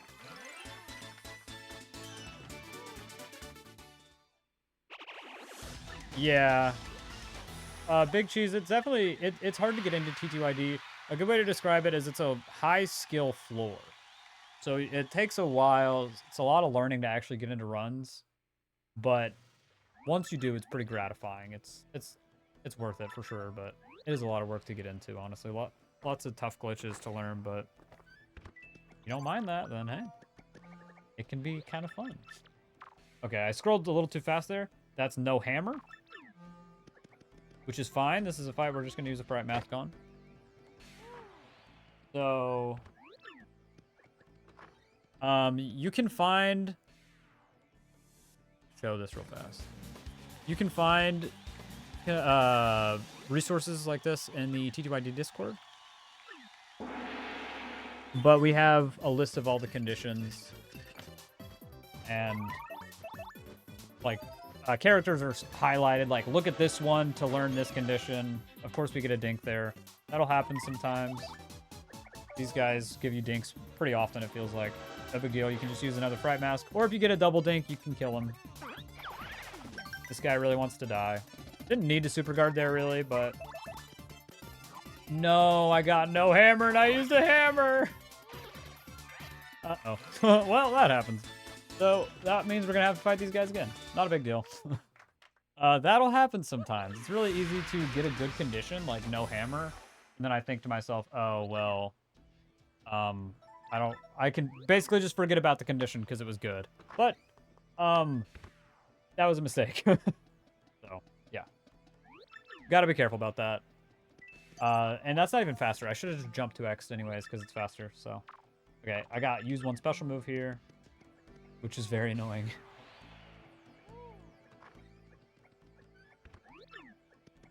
And I already used 2 masks, so I'm just going to use a special move to just kill these guys. We're going to get some extra XP. Not a big deal.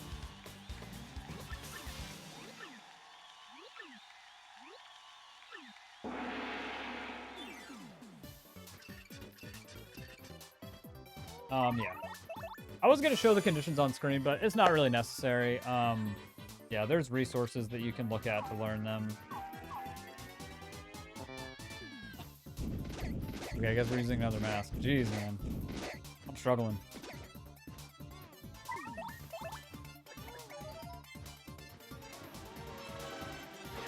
Of course we get a dink.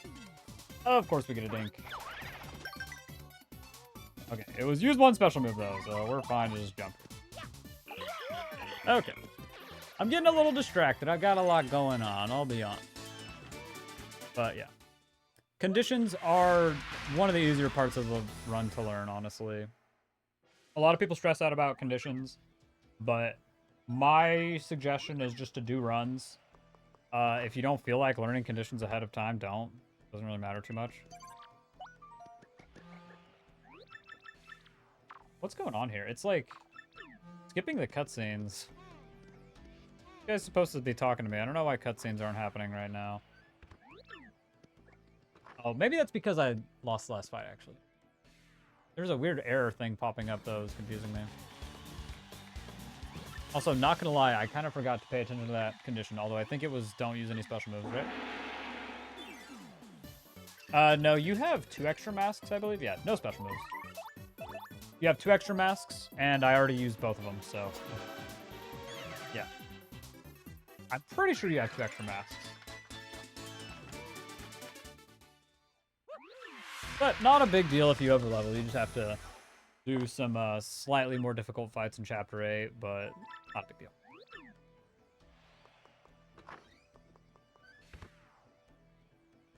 Oh, never mind. Yeah, never mind me talking about cutscenes not happening. This weird error at the top is confusing me, though. I don't know what that's about. Oh, it's probably about the, not having... Like, having Frankly instead of, Yoshi or whatever.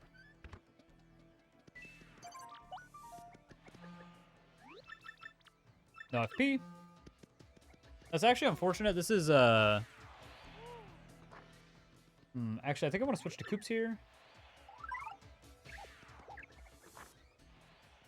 This is Dead Bones. So normally we want to multi-bounce or Power Shell here, but we got no FP. So I think we're just going to kill them one at a time. Probably mentioned that doing certain stylishes slows down the animation, especially with Koops and Yoshi. Yeah, there are certain stylishes you don't want to do, but a lot of them don't actually lose time. Like, I don't think Koops' stylish loses time. Unless you do both of them. If you cancel the first one, it doesn't lose time, actually. So, yeah, that's a good point, though. Yeah. Don't want to be losing time. So, I think there are a couple stylishes that do save time. So I keep trying to save on accident. Oh. But yeah, Chapter 3 is just a lot of RNG, basically. Pay attention to the conditions. Hope Fright Masks work. Get lucky, ideally.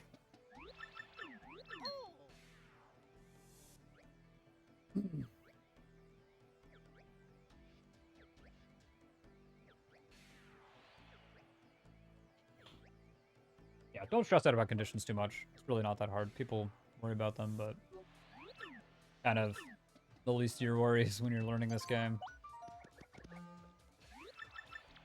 Okay, take damage 5 times. So I'm gonna go ahead and save since I barely have any health. Kind of hard to take damage 5 times when you have 4 HP. This is Spike Storm. So what we can actually do is switch to Goombella. Because on take damage 5 times, that does include hurting yourself. So we can jump on a spike and that counts towards taking damage 5 times. So what we can do is jump with Mario, head bonk with Goombella, and then hopefully they hit us 3 times, and then we can just use a mask. Are you kidding, dude? What is that? An ice storm? Really? Okay, so I'm going to have to adapt here. We don't want to get hit with that ice storm. So we're going to kill him. Good. Yeah, spin jump is my only way to kill, actually, there, without just using a fright mask. So that's 3 damage. Or is that... That was 1, 2, 3. Yeah, that's 3. This is 4. Okay, and he's using the T-Rage, which kind of sucks. Goombella's gonna die, but not a big deal. That should be 6 damage, actually. And then I think these guys are 100% to run. They're very high. I don't know if I've ever seen them ding. So, yeah, you have to get a little crafty sometimes with take damage 5 times, especially. If I need to do some swapping or whatever, but it helps to have Goombella if you're fighting a spiky enemy.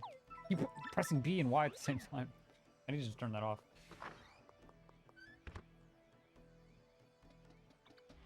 So yeah, some pretty mean RNG, honestly. Take damage 5 times twice now. Don't attack for the first 3 turns. Keeps getting better, man. Yeah, so I think we're gonna heal because our HP is pretty low. After that Thunder Rage.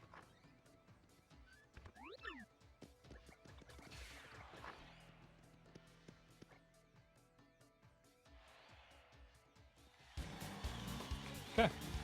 So Spike Storm, we're actually going to, or excuse me, Mind Bogglers, we're actually normally going to Timed Hammer and then Fright Mask. But since we have extra XP, we don't actually need to do that.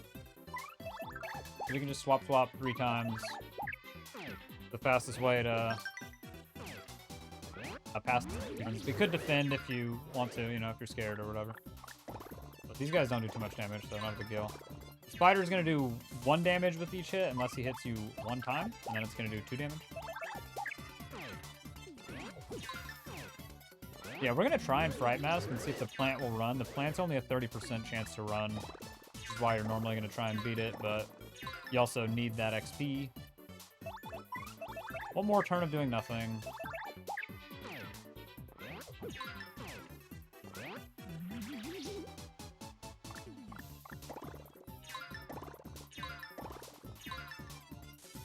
Then we can just mask and hope the plant runs, but we super guarded so that we can just kill with a failed hammer if it dinks, which 70% chance it's gonna dink. But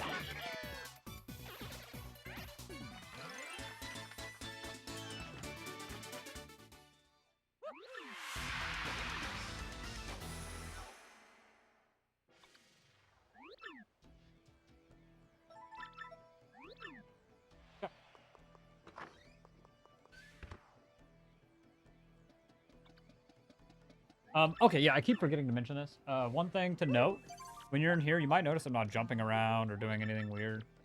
I like playing around for swag, you know, but when we're waiting for the bodyguard, you don't want to spam Z or jump or hammer or anything. You're going to lose a little bit of time. The guard's going to take longer to get inside the room if you do that, so you just want to kind of wait. I like to stand in that spot so I can just move up a little bit and then go. What? Getting the condition. Don't switch. Don't switch is a condition you always love to see. I could have Fright Masked there to try and get one of the Punk Rocks to run away to fix my XP. But that would be a misplay because I don't have enough Fright Masks. I already used my extra. Gonna upgrade VP again here.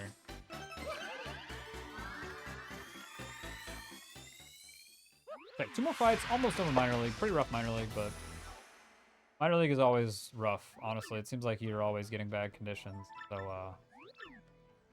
have fun with that.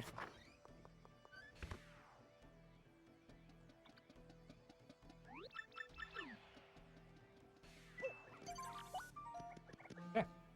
Bomb squad, no FP, that's perfect. A fry mask.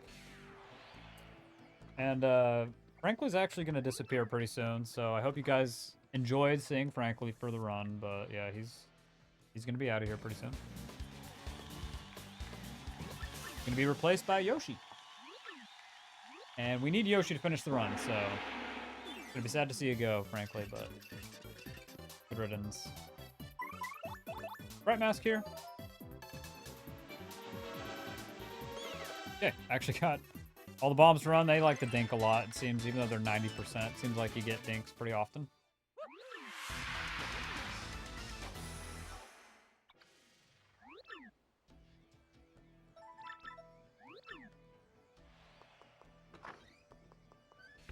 Yep.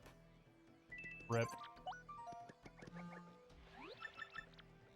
Okay, don't switch again. So got some good conditions there to finish off at least. That's the last condition we have to worry about. Because this is bandits.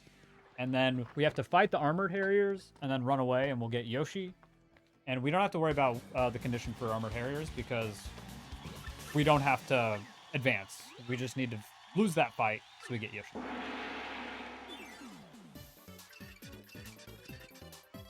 Okay, don't switch. Bright mask. Okay, thank you.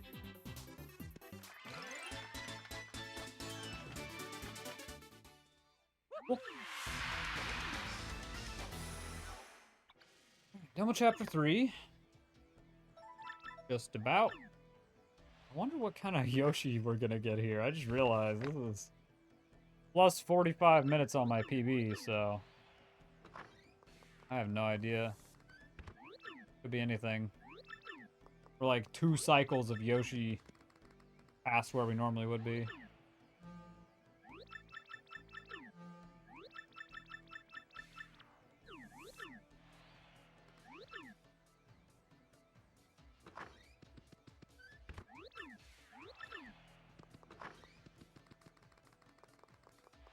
Okay. So, don't care about this condition.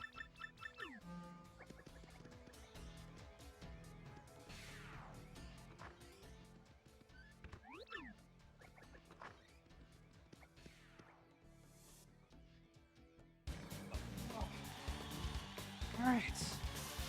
It was nice and chill for me. I didn't have too much to say about Chapter 3, because there's not too much to talk about. You get pretty good at it with experience. Oops. You get pretty good at adapting to bad conditions with experience, learning how to handle things. But don't get too frustrated if you mess up Chapter 3 a bit at first. Pretty easy to forget your condition or whatever.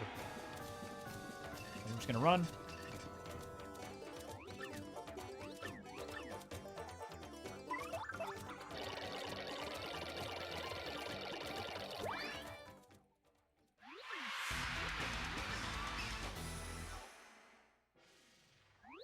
This is crazy. I'm actually losing less time to this than I did in my last run. Is this real? That's so depressing. How was my last run that bad? Oh well. Orange Yoshi. Probably my least favorite. That's cool. Oh.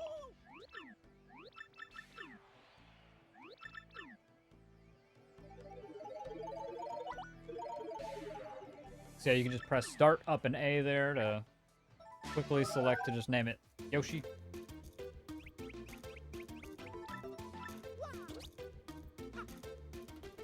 Okay. And we're getting pretty close to the end, honestly. About to go to Chapter 7 and then finish that, and then we'll be in Chapter 8. So, making some decent progress here. So I'll leave the arena here. Least favorite Yoshi is Divine Punishment. I know. Clearly deserve it. Then we're gonna go to the souvenir shop and buy some point swaps. You want to fill your inventory with point swaps. All we have in our inventory right now is a mushroom.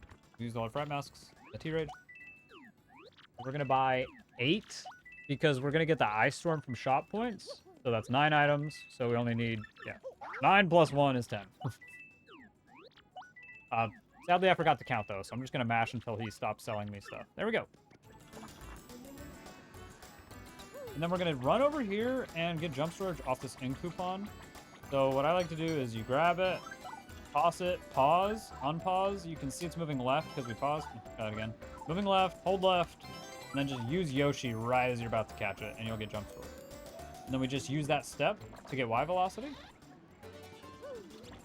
Then we can get power plus P. It's going to be for coins. We're not actually going to equip that because it's very expensive as far as BP goes.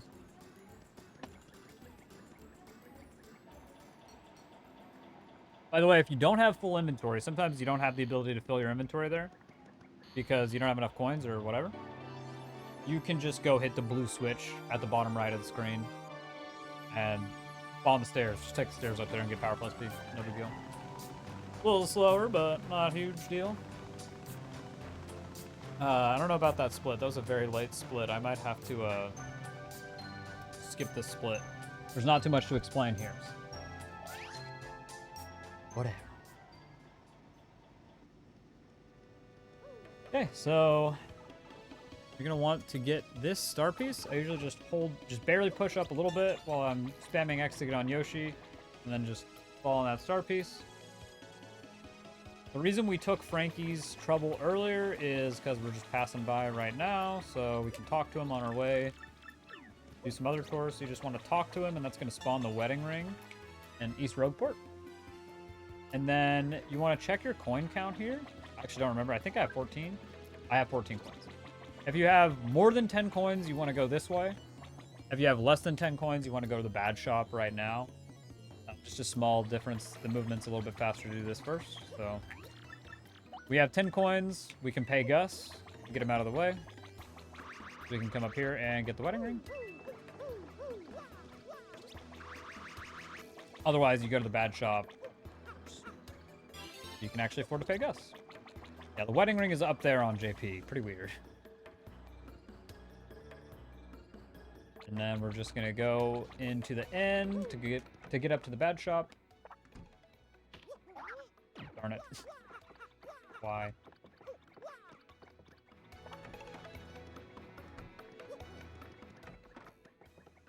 I thought it was on sale. Nope. Not a big deal if it is on sale, but it's kind of nice. A little bit quicker to grab it.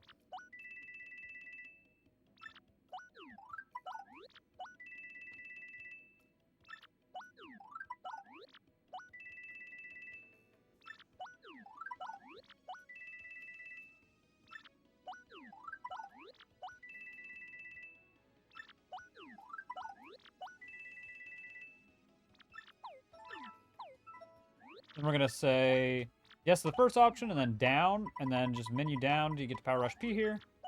Buy that. Okay. Now we're just going to go give the wedding ring to Frankie, and he's going to give us the gold card, which is going to allow us to buy Power Rush Ps from the parlor.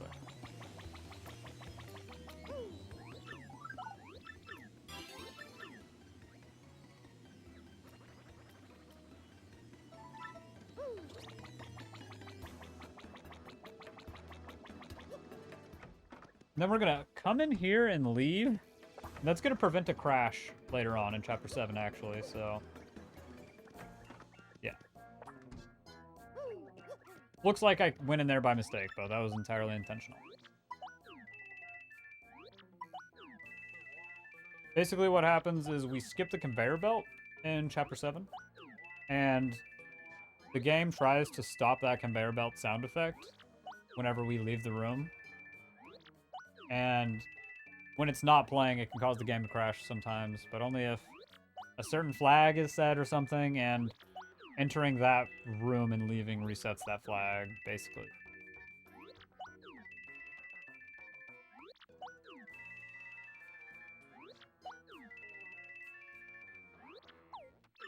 And the crash isn't consistent. Sometimes you'll get lucky and just not get the crash, but I would not recommend banking on that.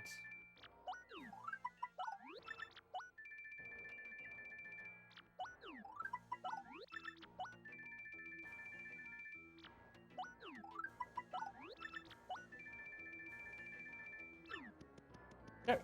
Yeah, we just buy 136 Piantas there, and then trade them all in for Power Rush Peas. And then you can just open your badge menu over the grate like that. Equip everything you have real fast. Try not to fall down there. You can actually get on Yoshi and ride into this room. And that'll make it to where Yoshi will always go inside with you so he doesn't get stuck outside the room, which is slow because he like does little jumps when you're waiting to take the loading zone here. We'll have to skip this split. Okay. And now we already have most of the stuff. Debug mode is really useful to prevent it. I don't think it prevents it, though. I think it just tells you... I think it just changes the screen whenever you do crash, right? Maybe... I don't know, though. No, I haven't ever heard of that, but... Yeah. Anyways, we're going to take the elevator key over here. And just mash A here to go to mode 3. Or, floor 3. Sub-level 3. Thank you, Katie. Appreciate it, man. You just run past this guy if he's in a good spot. Sometimes you need to bait him over. Okay, and now fast tiles. I struggle with this trick sometimes. The way I like to set this up, like right here on the corner, where I can kind of see the tile, and just snap left and hold A at the same time right when I see the tile start to loop around. I think I started holding left a little bit too late there.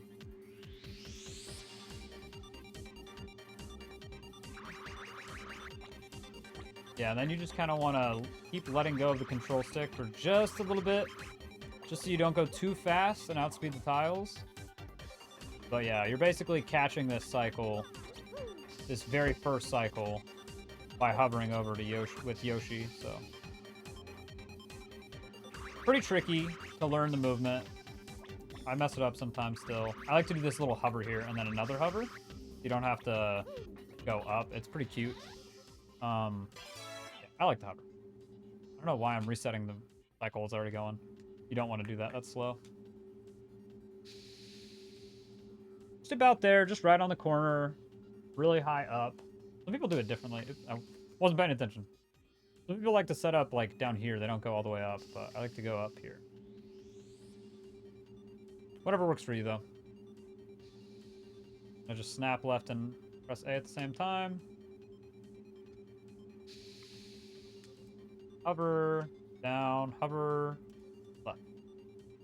Gotta make sure not to do anything too fast. I don't know why I'm not riding Yoshi up here. We're gonna get jump storage from this as well. This one's annoying because the ceiling's really low. You have to react a little bit faster. We can just toss a point swap, but only if you actually have enough.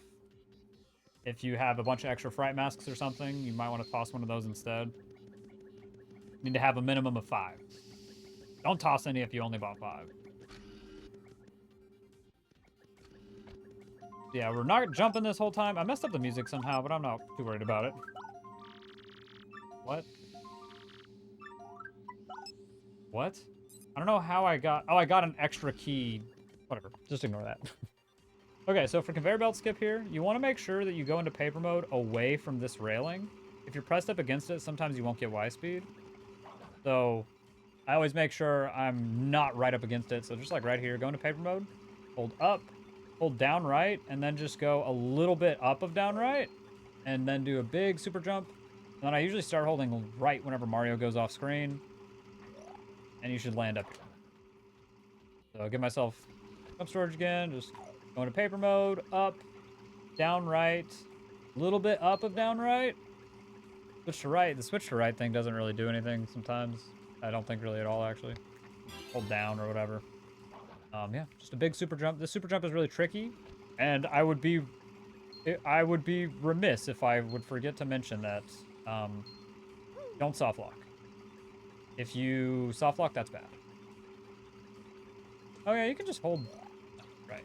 Yeah, that down left doesn't work, or down right doesn't work because you don't actually land it.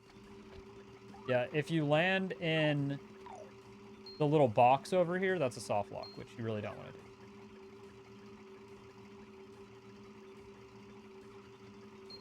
Yeah, this is a soft lock.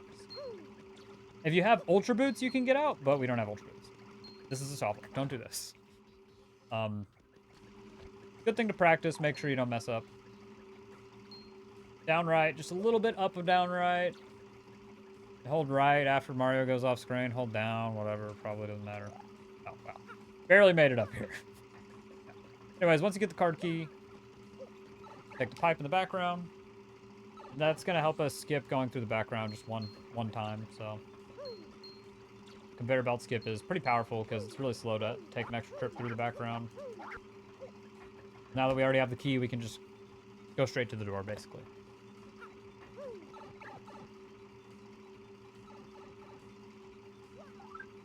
And when we're in the background, we can swap to Koops.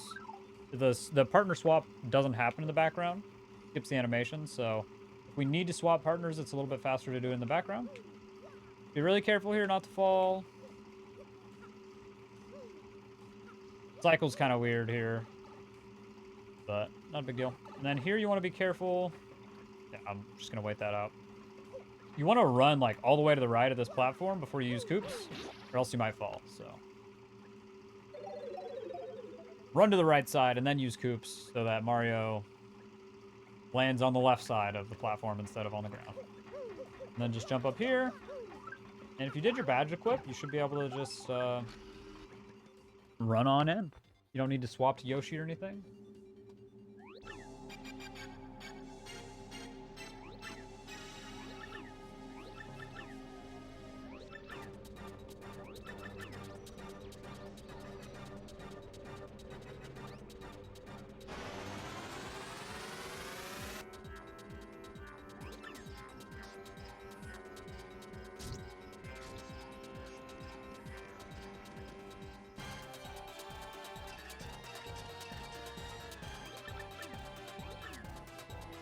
Okay, so what we do for this fight is just swap to Goombella and swap to Yoshi. You want to guard this. Timing I use is when he passes the blue lights. Like that. And then if you want to play it safe, you can double dip the HP drain, just so Mario has more HP for the beginning of Chapter 8. Because if you haven't noticed, and then point swap on Yoshi so he gets peril from the double dip. If you haven't noticed, you don't get healed automatically after chapters like you do on US. So Mario will have the same amount of HP after this fight. Nice. Make sure your run doesn't die to a stage hazard killing Yoshi, by the way. Probably a good idea. And then, yeah, it's just 4 and 2 kills there, but R is mapped to the complete all action commands button, or cheat.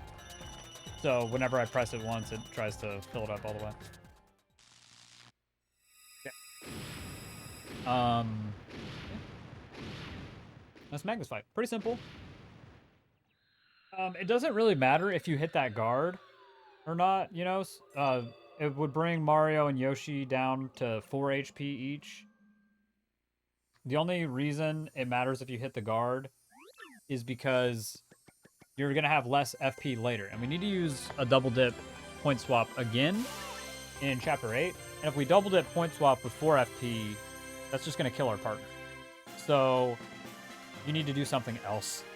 Or you need to fill your FP or do something to fix that. What you'll usually end up doing is just using Supernova on Dark Bones, so that way you don't have to worry about using a point swap. You can just Supernova and HP Drain, or Supernova and Shooting Star if you use the HP Drain on Magnus.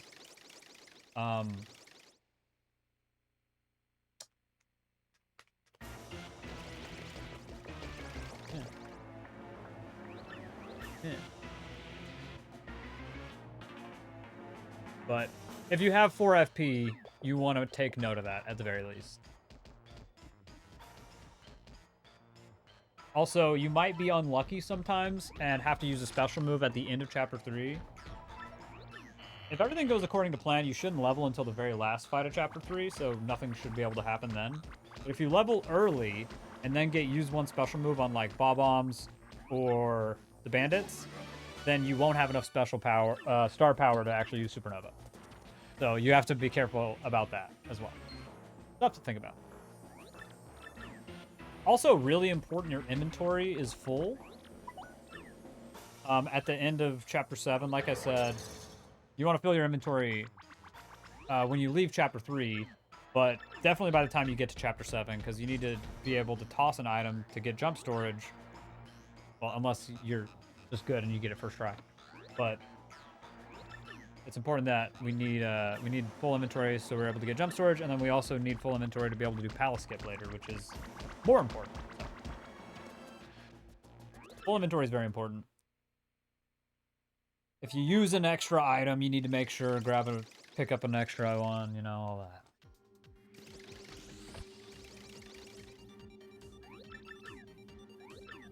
Don't have to get a bunch of point swaps for peril strats. Well, I mean, you still need them, you just get to keep it. You need less point swaps. Alright, so here we're gonna go down 1 to go down to 4. Talk to tech.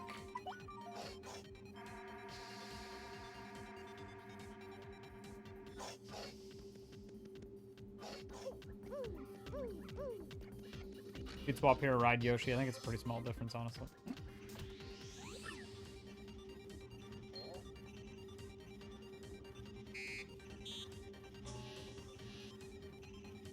Donut!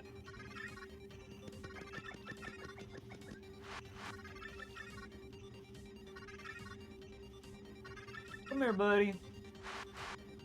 Get in here, Donut. Yeah, but not you.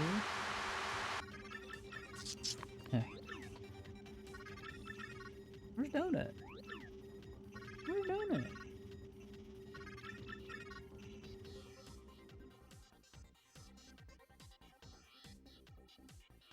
Hi.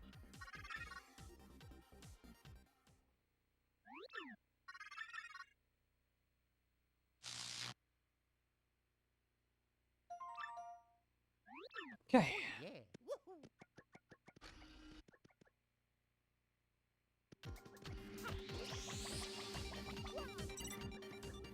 So here we can just mash A to go up to 2.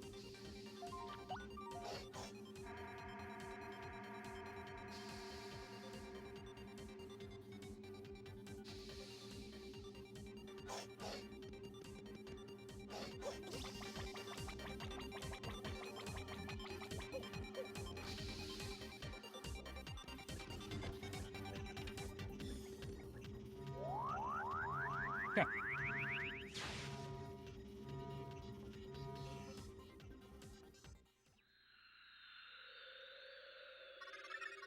Getting close, getting close.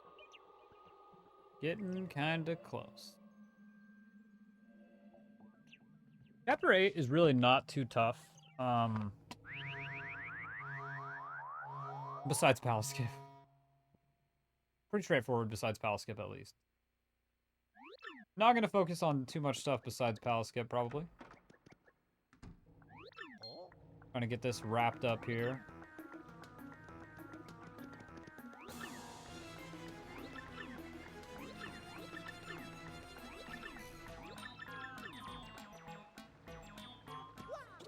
Okay, so you can try and get jump storage off the email. It spawns right about here.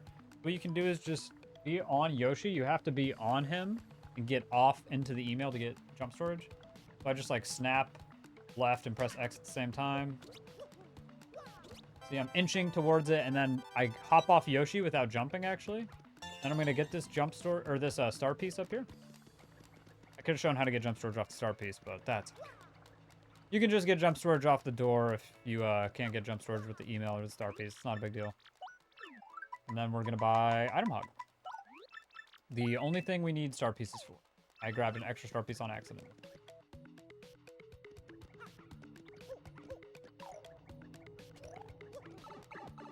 We're just gonna go down to the 1,000-year door.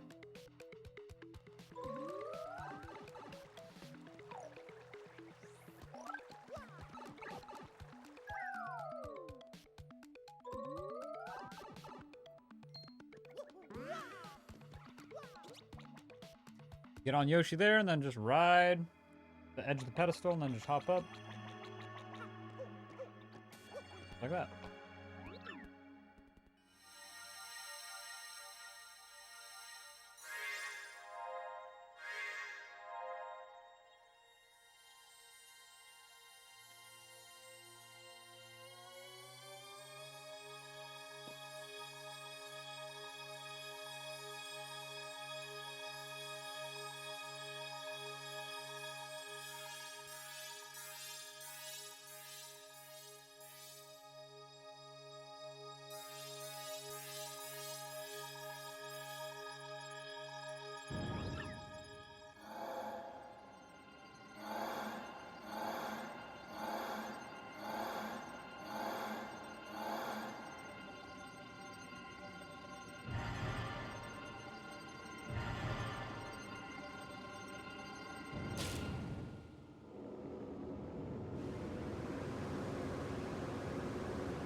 Oh.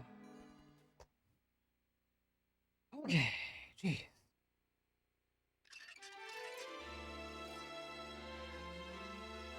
All right. I'm getting a little lazy. We're getting towards the end of the tutorial here, so I'm getting a little lazy, but I'll save it all for Palace Skip. Palace Skip is sort of complicated. Yeah, chapter 8. So the reason I like to use the HP drain on Magnus sometimes, and many people choose to do so, is because we need to dodge some golden bullet bills coming up. Those do a lot of damage. Firebar room can be scary. You should only have to take damage, depending on what strat you use. It should be just once, but yeah. If you mess it up, you can take a lot of extra damage. I need to get the shooting star there since I use the HP drain. I need that extra attacking item to fill my inventory, and also because I need an attacking item to beat Dark Bones as well as Grotus later on. So yeah, I can just wait, and then I like to set this up to where the circle on Mario's hat is, or like the circle with the M in it, it's sort of just, the line on the wall is sort of going towards the top half of it. You don't want it to be at the bottom, like the line shouldn't be over the circle, but it shouldn't be too close to the middle. Be just like that, just pretty close to the top. And then I try to do cannon skips here if I'm lucky, but they're pretty hard. I like to line up something like that, and then just try and hold upright to sneak past the cannons. But yeah, it's really hard. Some people have a good setup for cannon skips, but they're very tricky, so not something I really recommend for someone who's a beginner. At least, obviously it doesn't hurt to try them, but not something you need to put too much effort into. And then you can just do this HRG by just getting on Yoshi and hovering and holding right. Run into the fire bar and you'll spawn in the middle of the room. Make sure to get this invisible block for the boost sheet. And then I'm just going to show off the easier strat here. So Koops, set him up on the edge here. Run, quick strike. And then you can switch to Yoshi in the fight. And ride Yoshi.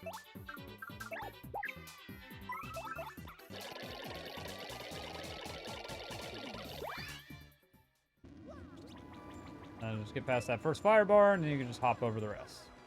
Or get over the tall fire bar and hop over the rest. Yeah, the Coop strat is really simple.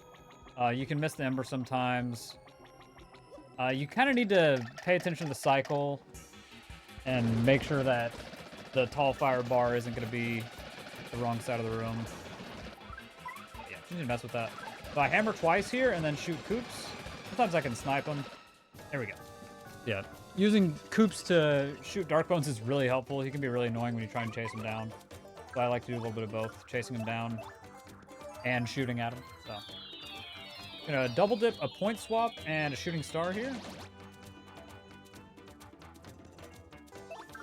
It's gonna put Koops in peril.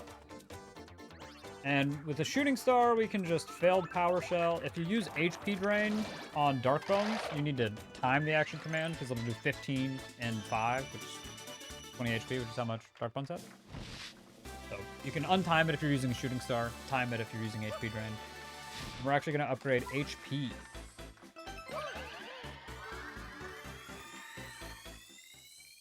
Yeah. So swap to Yoshi here. Don't really need to get on him since we're this close to the end of the room anyways, but just grab the key. We're going to need to get the Ultra Shroom here for safety, or we need it for the fights. And then it's sort of a similar lineup. This one's pretty hard. But you want to have the line sort of going through the top half of the pad again. A little closer to the middle on this one, I think. But yeah, if you get hit, you can just run through. Like I said, cannon skips aren't a big deal. Running between the bullets is pretty easy once you know the lineup. Skipping the cannons is hard. Just like that, yeah, up towards the top of the hat. Look at that line in the background. Oh well. Try to skip him, just walk right into him. Whatever.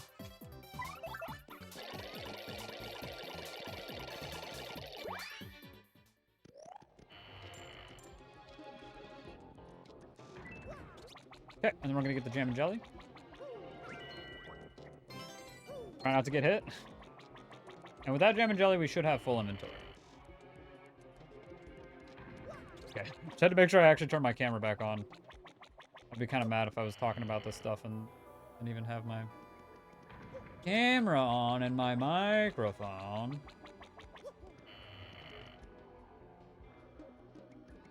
So the pattern for the endless hallway is down, down, up, up, down, up, down. So yeah, just do that.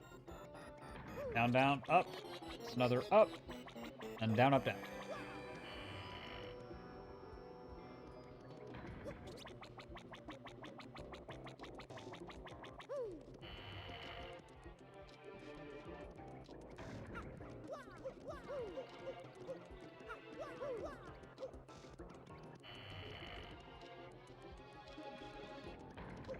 Okay.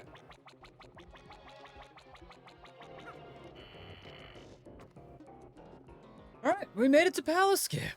Let's go. This is the fun part of the run. All right, so I like to do my badge equip here. It's very important you remember to do this badge equip. I like to do it as he notices me, so I have time to react to where he is while the pause menu is up. And then I do a cute little hover across the water there, and he should just normally notice you. You don't have to wait on him when you do that little hover. Gotta hover pretty close to the edge there. Watch out for the wizard. He's up here, so I'm gonna move down. And then this room is tricky. Just try not to get distracted, because I count these flower portraits on the wall. 1, 2, 3. Stop in the middle of the third one. Wait for him to first strike. Or try to first strike, and then just go around.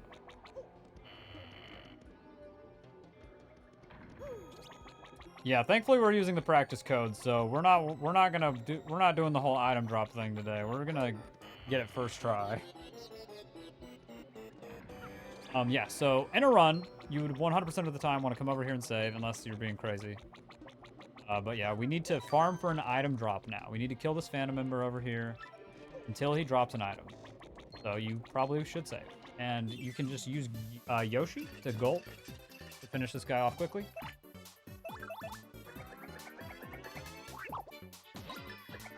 And then, yeah, we need an item drop from this guy so that we can get text storage. Which, basically, we're going to get the item in a certain spot, and then we're going to do a delayed Goombella buffer so that we can grab the item and use Goombella at the same time. So, we didn't get the item drop. We're just going to make an item. I guess, actually, I should make it a little more realistic. Let me toss it around a bit. So, you can do it from the left or the right. This Ember zone is right about here, where he stops, like right in the middle of this. And come here, come here. Right about here. Right, so you want it to be on the edge on the right or on the edge on the left. The item is just gonna go left or right. It's just random. So sometimes you have to juggle it with coops over and over again. We got lucky and it went left. So you need to do neutral jumps. where you are not pressing the control stick on the ground. You're just jumping as soon as you hit the ground, and then pressing the control stick in the air. And what I like to do for the Goombella tech storage is land really far away, and then just slap the direction towards the item and X at the same time. Some people get really close and press X and then wait a few frames before they press the direction. I like to be really far away and just press them together. And it works pretty well for me sometimes. So. From here, you want to just press Z and A to try and mash the text. Or mash the runaway bar to fill it up a little bit without actually closing the text box. Because we need to keep text storage. It's very important. So, some people will alternate Z and A. If you just press them at the same time, the text will not scroll. It's very easy to mess up. But, yeah. Decide what you want to do. If you want to alternate Z and A, or if you want to press them at the same time, whatever works for you.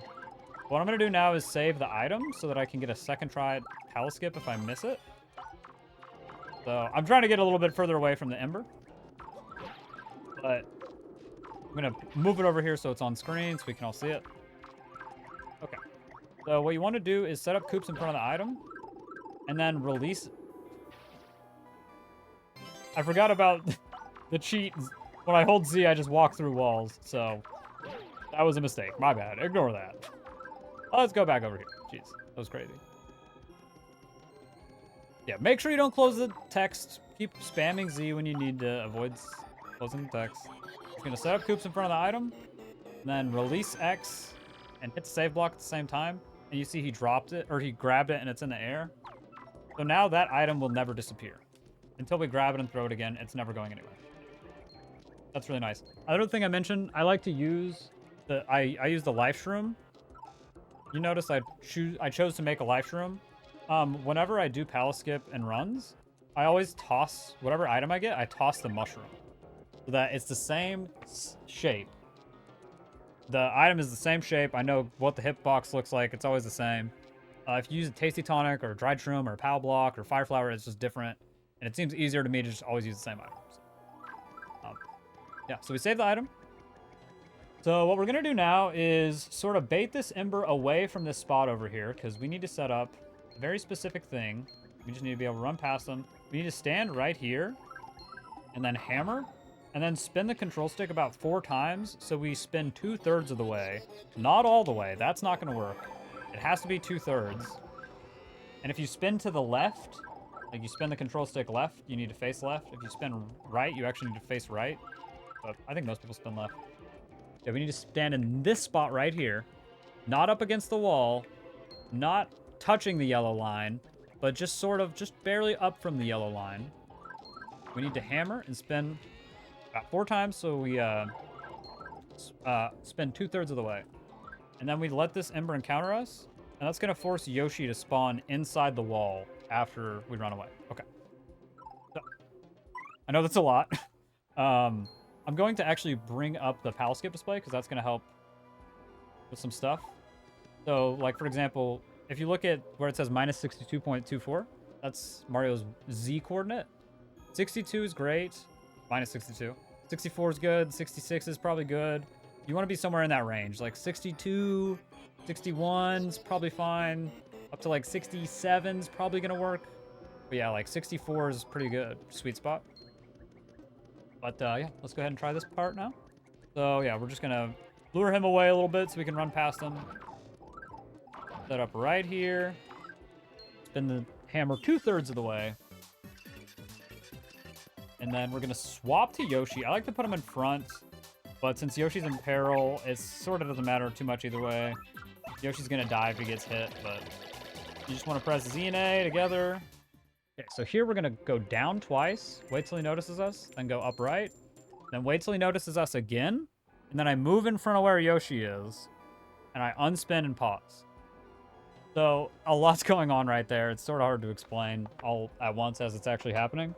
But what I did was by moving down to the line, I let the Emperor notice me down there, and then I moved behind him, so he went down to the floor. That's going to make it to where we have a 2-frame window for this trick coming up, hopefully at least. Based on what Mario looked like when I paused, I can tell that Mario was only unspinning for a single frame. Ideally, you want to unspin for 3 frames. You want to pause 2 frames after you unspin. So 3 frames of unspin, I guess, technically. So since we only got 1 frame of unspin, what I'm going to do is unpause and then just mash the D-pad. So we can get a few more frames. And what I'm doing is letting Yoshi fall out of bounds. So I only got 1 frame of pause there. You wouldn't really have any way to know that in a run, but you can tell where it says PST 1. That means we only let the game advance for 1 frame before we paused again. Okay, so that time it went 2. I wanted 1, but it's not a big deal. Palace skip will still work if I can hit frame 4 right here. So basically what you want to do now is when you're ready to go for palace skip and close the text box, you press A to tab down here, and then B so that you hold A the first time because you need to be holding A out of the pause menu so we can hover on Yoshi. And we need to press A, and we press B to get back up here so that we can see the visual cue. Most people use the hand going off screen as the visual cue. So from here, we just press B and press X the frame that the hand goes off screen. And if we hit frame 4, then we'll be perfectly teleported to Yoshi's Y coordinate where we first strike the Ember. And from there, we can run away from the fight and just hold up to fall into the loading zone underneath the map here. Oops. I didn't have the text scrolled. Whoops. Also, I pressed it on, if you see where it says PST 6, that means I pressed it on frame 6, not frame 4. So it wasn't going to work anyway. But yeah, I didn't have the text scrolled somehow. That's weird. It is important the text scrolled, because otherwise you're not going to close the text box. You're just going to advance it. So we'll try that again. But yeah, this is super complicated. It's a pretty hard trick. I'm doing my best to explain it here, but it's very involved. A lot's going on. But I'm not going to be doing the Z and A thing here just for make everything easier on everybody. I'm just going to hold R, which is going to fill up the runaway bar for me. But just to talk about what I'm doing here again, I'm just going to tap down twice, so I move down to the yellow line, and that's going to make Yoshi unspin, which is important for the trick. He needs to unspin so that we can actually teleport with Yoshi. We can't use him when he's still in paper mode. So we're going to tap down twice to move down to the yellow line, wait until the Ember sees us and starts moving towards us, and then move upright behind the Ember, and then wait until it starts to move down, and then move back in front of Yoshi. So I'm going to do that. And be on the second text box this time. So down, down, up, right, back in front of Yoshi. And that was perfect. You can tell how Mario looks from there. That was 1, 2, 3 spins of 3 frames of unspin. So I should have a 2-frame window to do palace skip now. So just again, A, B, and then I want to press B again to close the menu. Press X when the hand goes off screen. And then after you press X, not before, you want to start holding right, so you hover over to the Ember. Okay, there. So I got frame 5. You can see it says PST5, and you can tell it's frame 5 because Mario is very low, but he barely hit the Ember. From here, you just run away, and then just hold right of up, and you just fall in the loading zone. Oh, it's so much. Okay, I'm going to try and do that again. I know this trick is like, oh, it's a lot. It's not too terrible, you know, when you learn it. Once you figure it out. Not as hard as TRE, but it's very complicated. Do all the steps again here. Just get the item in a spot where we can get text storage off of it. Yeah, the practice codes are really good here. The display is good. You can see what frame you're pressing X on. So you can tell, oh, am I pressing X too late for palace skip? Am I pressing X too early? Well, that'll tell you what's going on. You can also look at par Y. That's going to tell you where Yoshi is. But yeah. Very complicated trick. Again, don't hesitate to reach out to people in the Discord if you're struggling. It's tough to learn for sure. Got text storage there. Just gonna try and run away. Unlucky. It's good to practice without using R to run away, honestly, because you're gonna be practicing the ZNA inputs, and you're also going to be practicing super guarding embers, probably, which you will probably need to do sometimes. Because they don't like to let you run away very often. So, just going to move in front of the wall here, spin twice. And then an important thing to note, well, I guess it's not that important for any percent, but if you have any other partner and you try this, it won't work. It has to be with either Koops or Goombella. If you try and switch from Flurry or Bobbery or something, I don't believe it works. So, just a note.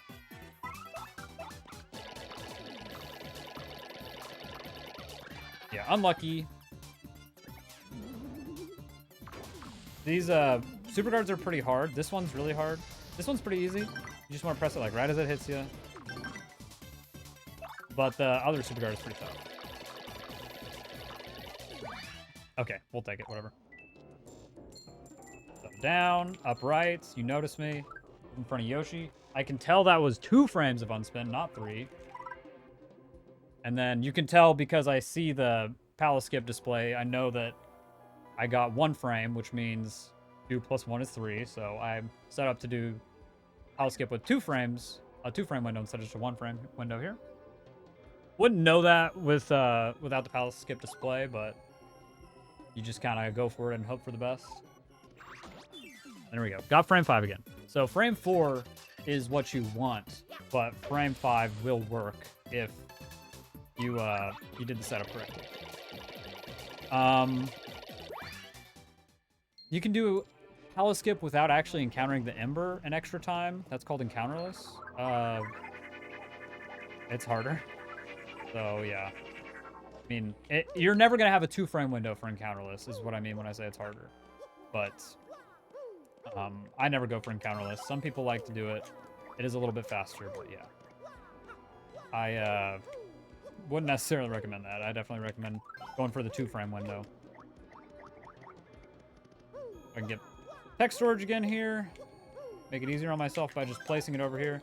And yeah, like I said, the way I like to set it up, I just land really far away and press X and right at the same time.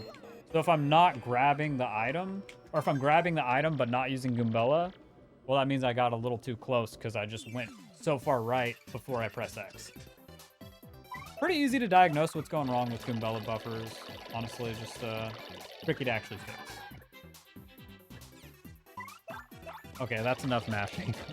Let's just pull up that runaway bar. You can set it up immediately before you run out of iframes, but it's a little hard, a little sketchy, so just take it easy here. 2/3, facing left. Come on.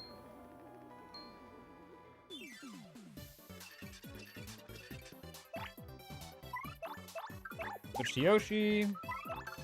Run away. Down, down. Wait till we get noticed. Upright. Down, down. Noticed. Upright. Back in front of Yoshi. Unspin. That was 1 frame late, so the 2-frame window won't work here. I can only make it work with frame 4. So yeah, PST3 there. I was 1 frame early. That happens a lot. Pretty easy to go early. I'm gonna get it one more time here. If you're cheating, if you're using the practice codes, just practicing, you can get jump text storage by just pressing L and X. You'll just get an extra text box. So, if you just want to practice the teleport, you can just get text storage for free. Yeah, I grabbed that one from really far away. That was sort of an awkward one there. I knew I was really far, so I pressed right a little before I pressed X, but it worked. No, we're not. Okay, so get this guy out of the way. Right below the, or above the line, I guess. And 4 times, so we spin 2/3 of the way. Come on. Come on.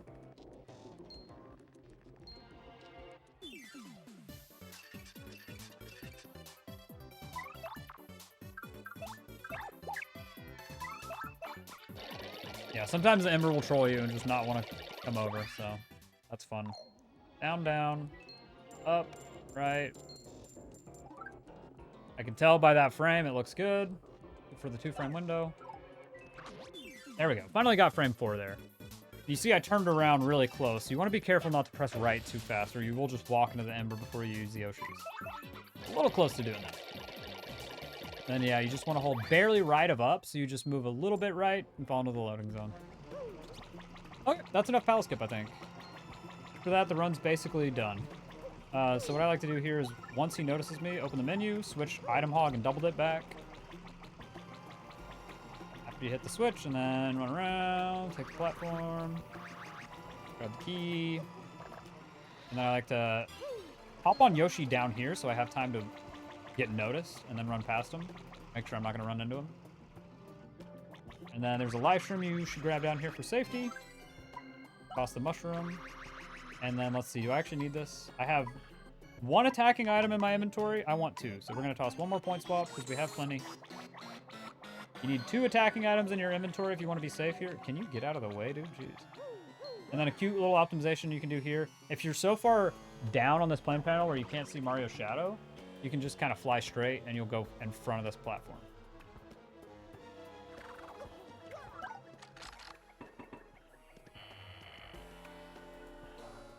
All right. You can turn off the pal skip display now. You want to check your stuff here. So I believe we over-leveled in Chapter 3, so we'll show off the over-leveled fights because it's kind of what we have to do. Since we are over-leveled, we don't actually have to think about Mario's HP because we're just going to kill Grotus and level up and get more HP.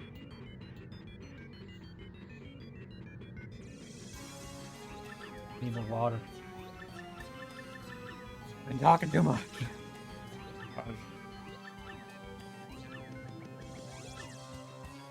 Man.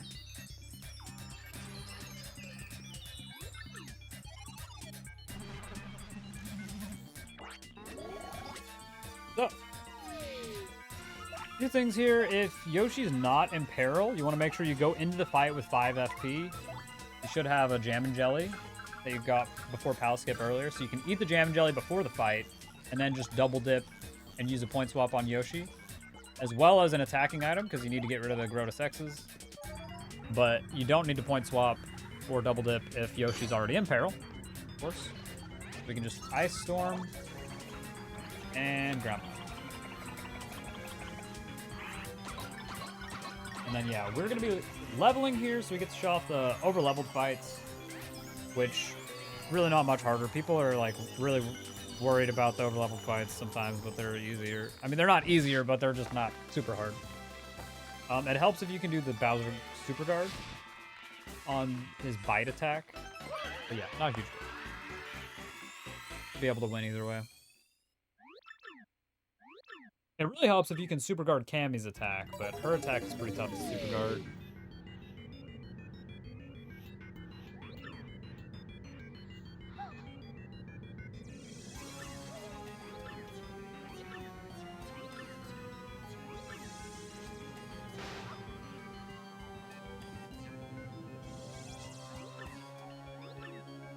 Yeah, so normally you don't level after Grotus. If you're over-leveled, you do level after Grotus. But otherwise, you still have Yoshi in peril because you didn't level up. So what you would normally do is just put Yoshi in front and then ground pound 4X to kill Cammy. And then you just bring Koops out because Bowser will always do the breath attack on turn 1. He always does the fire breath that attacks you and your partner. So you want to switch to Koops to tank that. And then you put Mario back in front on the next turn, switch to Yoshi, and then ground pound Bowser. And on the second turn, Bowser will always do his bite attack, which can only target the front. So Yoshi's totally safe in the back, and then you can just kill with the ground pound X4 on the next turn. But since Yoshi's not in peril, we have to use a point swap here. Then you can just quickly press B and A to say you don't want to use another item, and switch to Koops. Just tank some damage. Yeah, hopefully we can hit this Super Guard from Cammy, but not a big deal. If it hits Mario, it's kind of fine. If it hits Koops and we miss the Super Guard, it's unfortunate. Whatever. 3 frames early. Yeah, not too surprising. It's a pretty hard attack Super Guard. So now we just switch to Yoshi. And we can kill Cammy. And like I said, Bowser can only bite on this turn. And if we actually hit the super guard, he'll just keep biting until we miss the super guard. So I'm gonna press it like right when he closes his mouth. And then we can just keep Mario in front and just defend. And then you actually only want to do two ground pounds, because if you do more than half of his HP, or if you do some amount of HP, if you do some amount of damage, then you get that text box there where he says something about how, you know, ouch. So ideally you do 2 ground pounds and then 4, but it's sort of hard with the action command sheet on. Press R and it just goes all the way up. So yeah, that's the Bowser fight. That's the overlevel Bowser fight. I lost the life room, but it's not a big deal. Should be totally fine. Unless if I die, you know, not a big deal, whatever. I don't know why I did that. I'm using the turbo for the first time, like the whole run. Okay, so we can grab that Ultra Shroom. Oh, actually... Yeah, actually, you wouldn't want to... Normally, I would use... I didn't even talk about Sword Glitch, did I? Yeah, I should talk about Sword Glitch. So normally, before I grab this Ultra Shroom, if Mario needs more HP, you want a Sword Glitch. So you press Z in the item menu, and that'll bring up the sort menu. And then you just press Start and A on the same frame. And you see how it stays up there for a second before it goes away? So you have Sword Glitch, that's what that means. So you just open the gear menu and press A. And you're actually in the gear menu right now, even though you can't see the cursor. So you can menu to whatever item you want to eat. And then basically you select it. And then you just want to double tap A. Even though the menu goes away, you're still changing where the sort menu, or where the cursor is. Yeah. Since I had 2 of them, it didn't work, because if it sorts to a spot where the same item was, it doesn't work. Basically, if you sort glitch with an item you have 2 of, it's harder. But just to show it off here, you just press it twice and it works. You whenever you sort glitch, you need to make sure that you're not sorting the item to the same spot that it was when you use it when you actually eat it. So you just double tap A and it should work. Like I said, when you have 2 of the same item, it can be harder. So we're just gonna go ahead and pretend like I did that right, and we're gonna give myself an extra Ultra Shroom. There we go. Alright. That's Sword Glitch. Very, very, very broken. That only works on JP, by the way. Sword Glitch is very helpful for saving runs if you need more HP or whatever.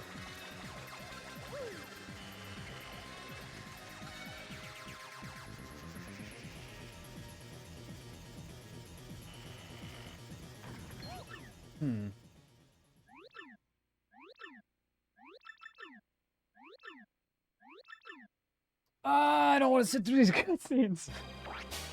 It's so long. I guess I kind of have to, though.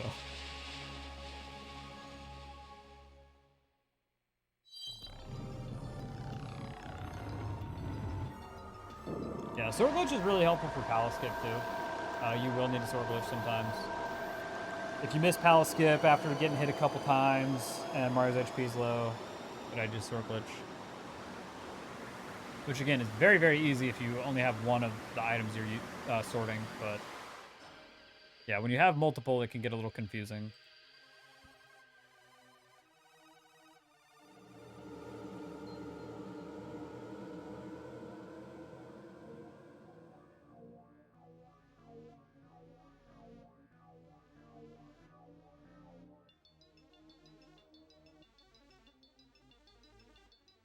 But we're basically done. That's basically it. I mean, final fights are pretty easy.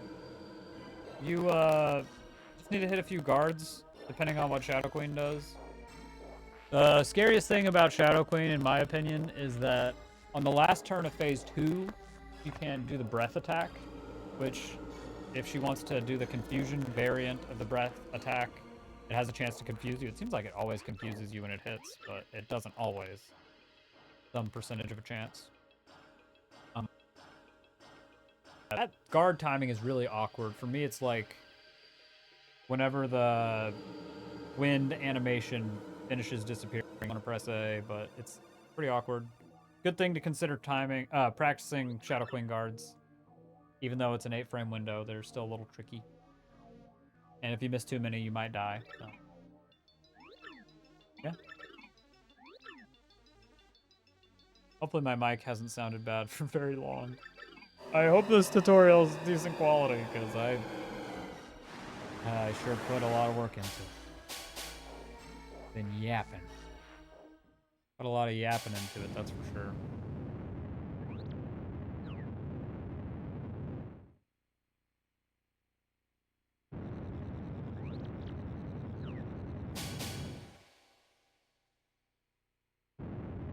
Just a little, okay, thank you. I'm so paranoid.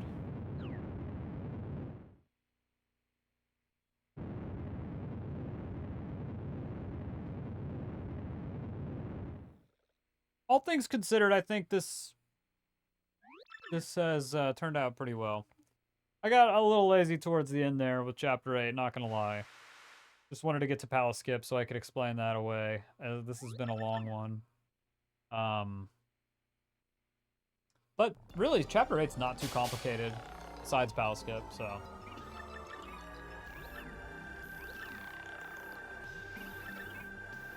This is also a fairly, you know, beginner-oriented tutorial, so... It's alright. It'll be alright.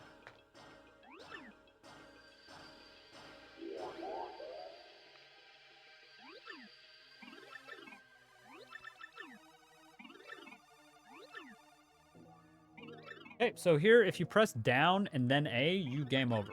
So, do not do that. Press A. You can't game over there by pressing B. You have to press down and then A. So, don't do that unless you're doing the all bad endings speedrun, of course. And trying to take a world record from me. But don't do that. Anyway, is Yoshi still in peril from the Bowser fight? So, we don't have to use the point swap. Normally, you level on Bowser and you would have to point swap here. But you can use the point swap. Nice. Then defend. And we do enough damage there, so she's always transform right here.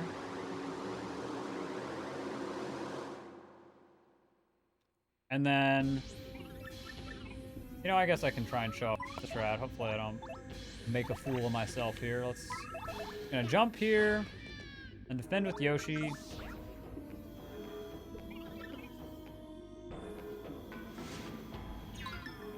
Okay.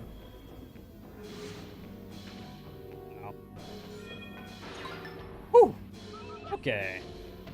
You know, just in case, I'm just gonna add a life shroom to my inventory real fast. Just in case something bad happens. Just for illustrative purposes. Okay. I was expecting her to attack Yoshi at least once there, but she did not. So we're just gonna jump. And then Ultra Shroom Mario? You can put Yoshi in front. That's smart. Feels comfier that way because she's more likely to attack whoever's in front, so. Makes it a little more likely for Yoshi to soak up one of those hits. And yeah, whatever, he eats the life shroom, but doesn't matter. Oops. Yeah, so this is the breath attack. 3 frames early. Well, it wasn't the confusion breath. Yeah. Thankfully, it wasn't the confusion breath, so we're fine, but... Basically, for the second phase, you just need to attack 3 times. You won't advance anything if you don't attack, though. So, you have to balance attacking and actually keeping Mario alive. So, the Ultra Shroom is really nice for that.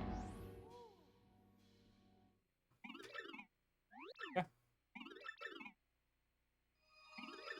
Almost done. Got some more cutscenes, and then we have the last phase of Shadow Queen here.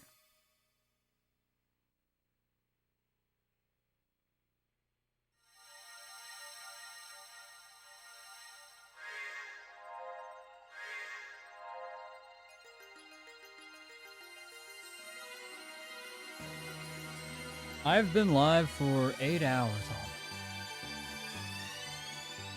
Am I really gonna race these guys after this? Am I really gonna do a race after this? What am I thinking, man? Crazy or something?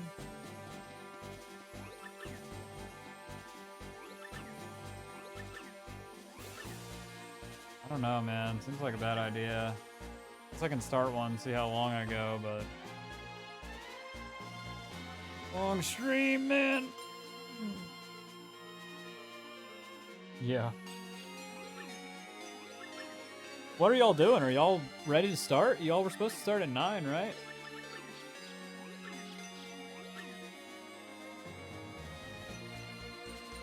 I don't see anybody in the Discord.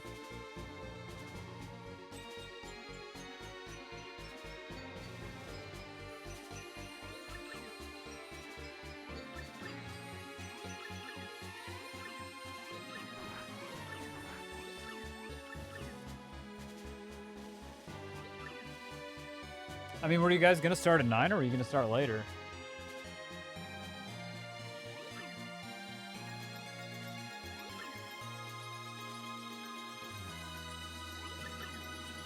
Yeah, I saw he's doing some Minish Cap.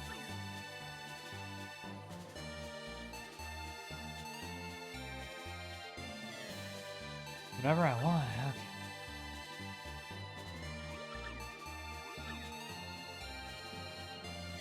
Yeah, I probably just want like 10 minutes after I finish this run.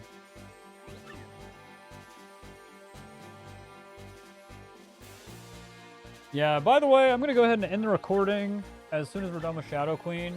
Timing ends when you get to the circle to black at the end of epilogue, right before credits roll. I'm not gonna sit here. There's no reason for that. You guys know what mashing looks like. I'm not even doing it. So, I'm gonna end the recording as soon as we're done with Shadow Queen. But thanks for watching. If you're watching this on YouTube and you have any questions, TTYD Discord, or join my Discord, or whatever you gotta do. Lots of people are willing to help, so.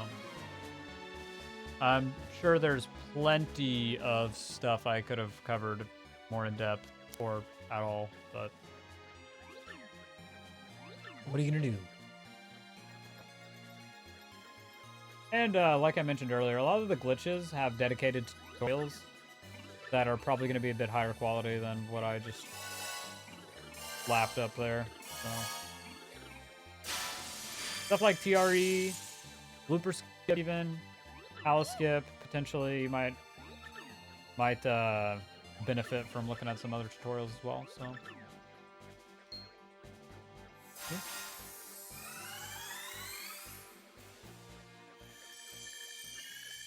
Okay, and you can still die here if you get unlucky and Shadow Queen targets Mario 3 times and you miss 2 out of the 3 guards, you can die. So hopefully we don't do that. I'm just gonna double dip and boo sheet and point swap on Yoshi. So that Yoshi's invincible and in peril. And then select ground pound, make sure to menu over to Shadow Queen, don't attack the hand.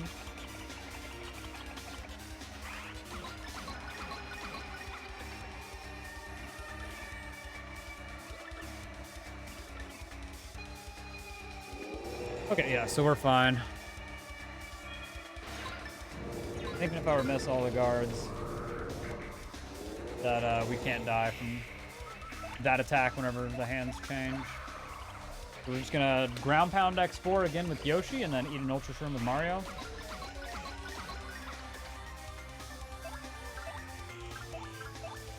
There we go. Sometimes you don't have to eat the Ultra Shroom, like if Mario doesn't get targeted at all, obviously. Or if he only gets taken down to 14, you should be safe to just defend. A lot of times Mario doesn't take any damage there. Like I didn't need to eat the Ultra Shroom, you can see, but just to be safe. And then if Shadow Queen only... I tried to do 3 there, but I did 4. If Shadow Queen only does... if Shadow Queen never steals HP, you can do 3 pounds instead of 4 there to finish. That's it. GG. Like I said, 6 more minutes mashing, but I'm going to cut it off there. Thank you guys so much for watching the tutorial.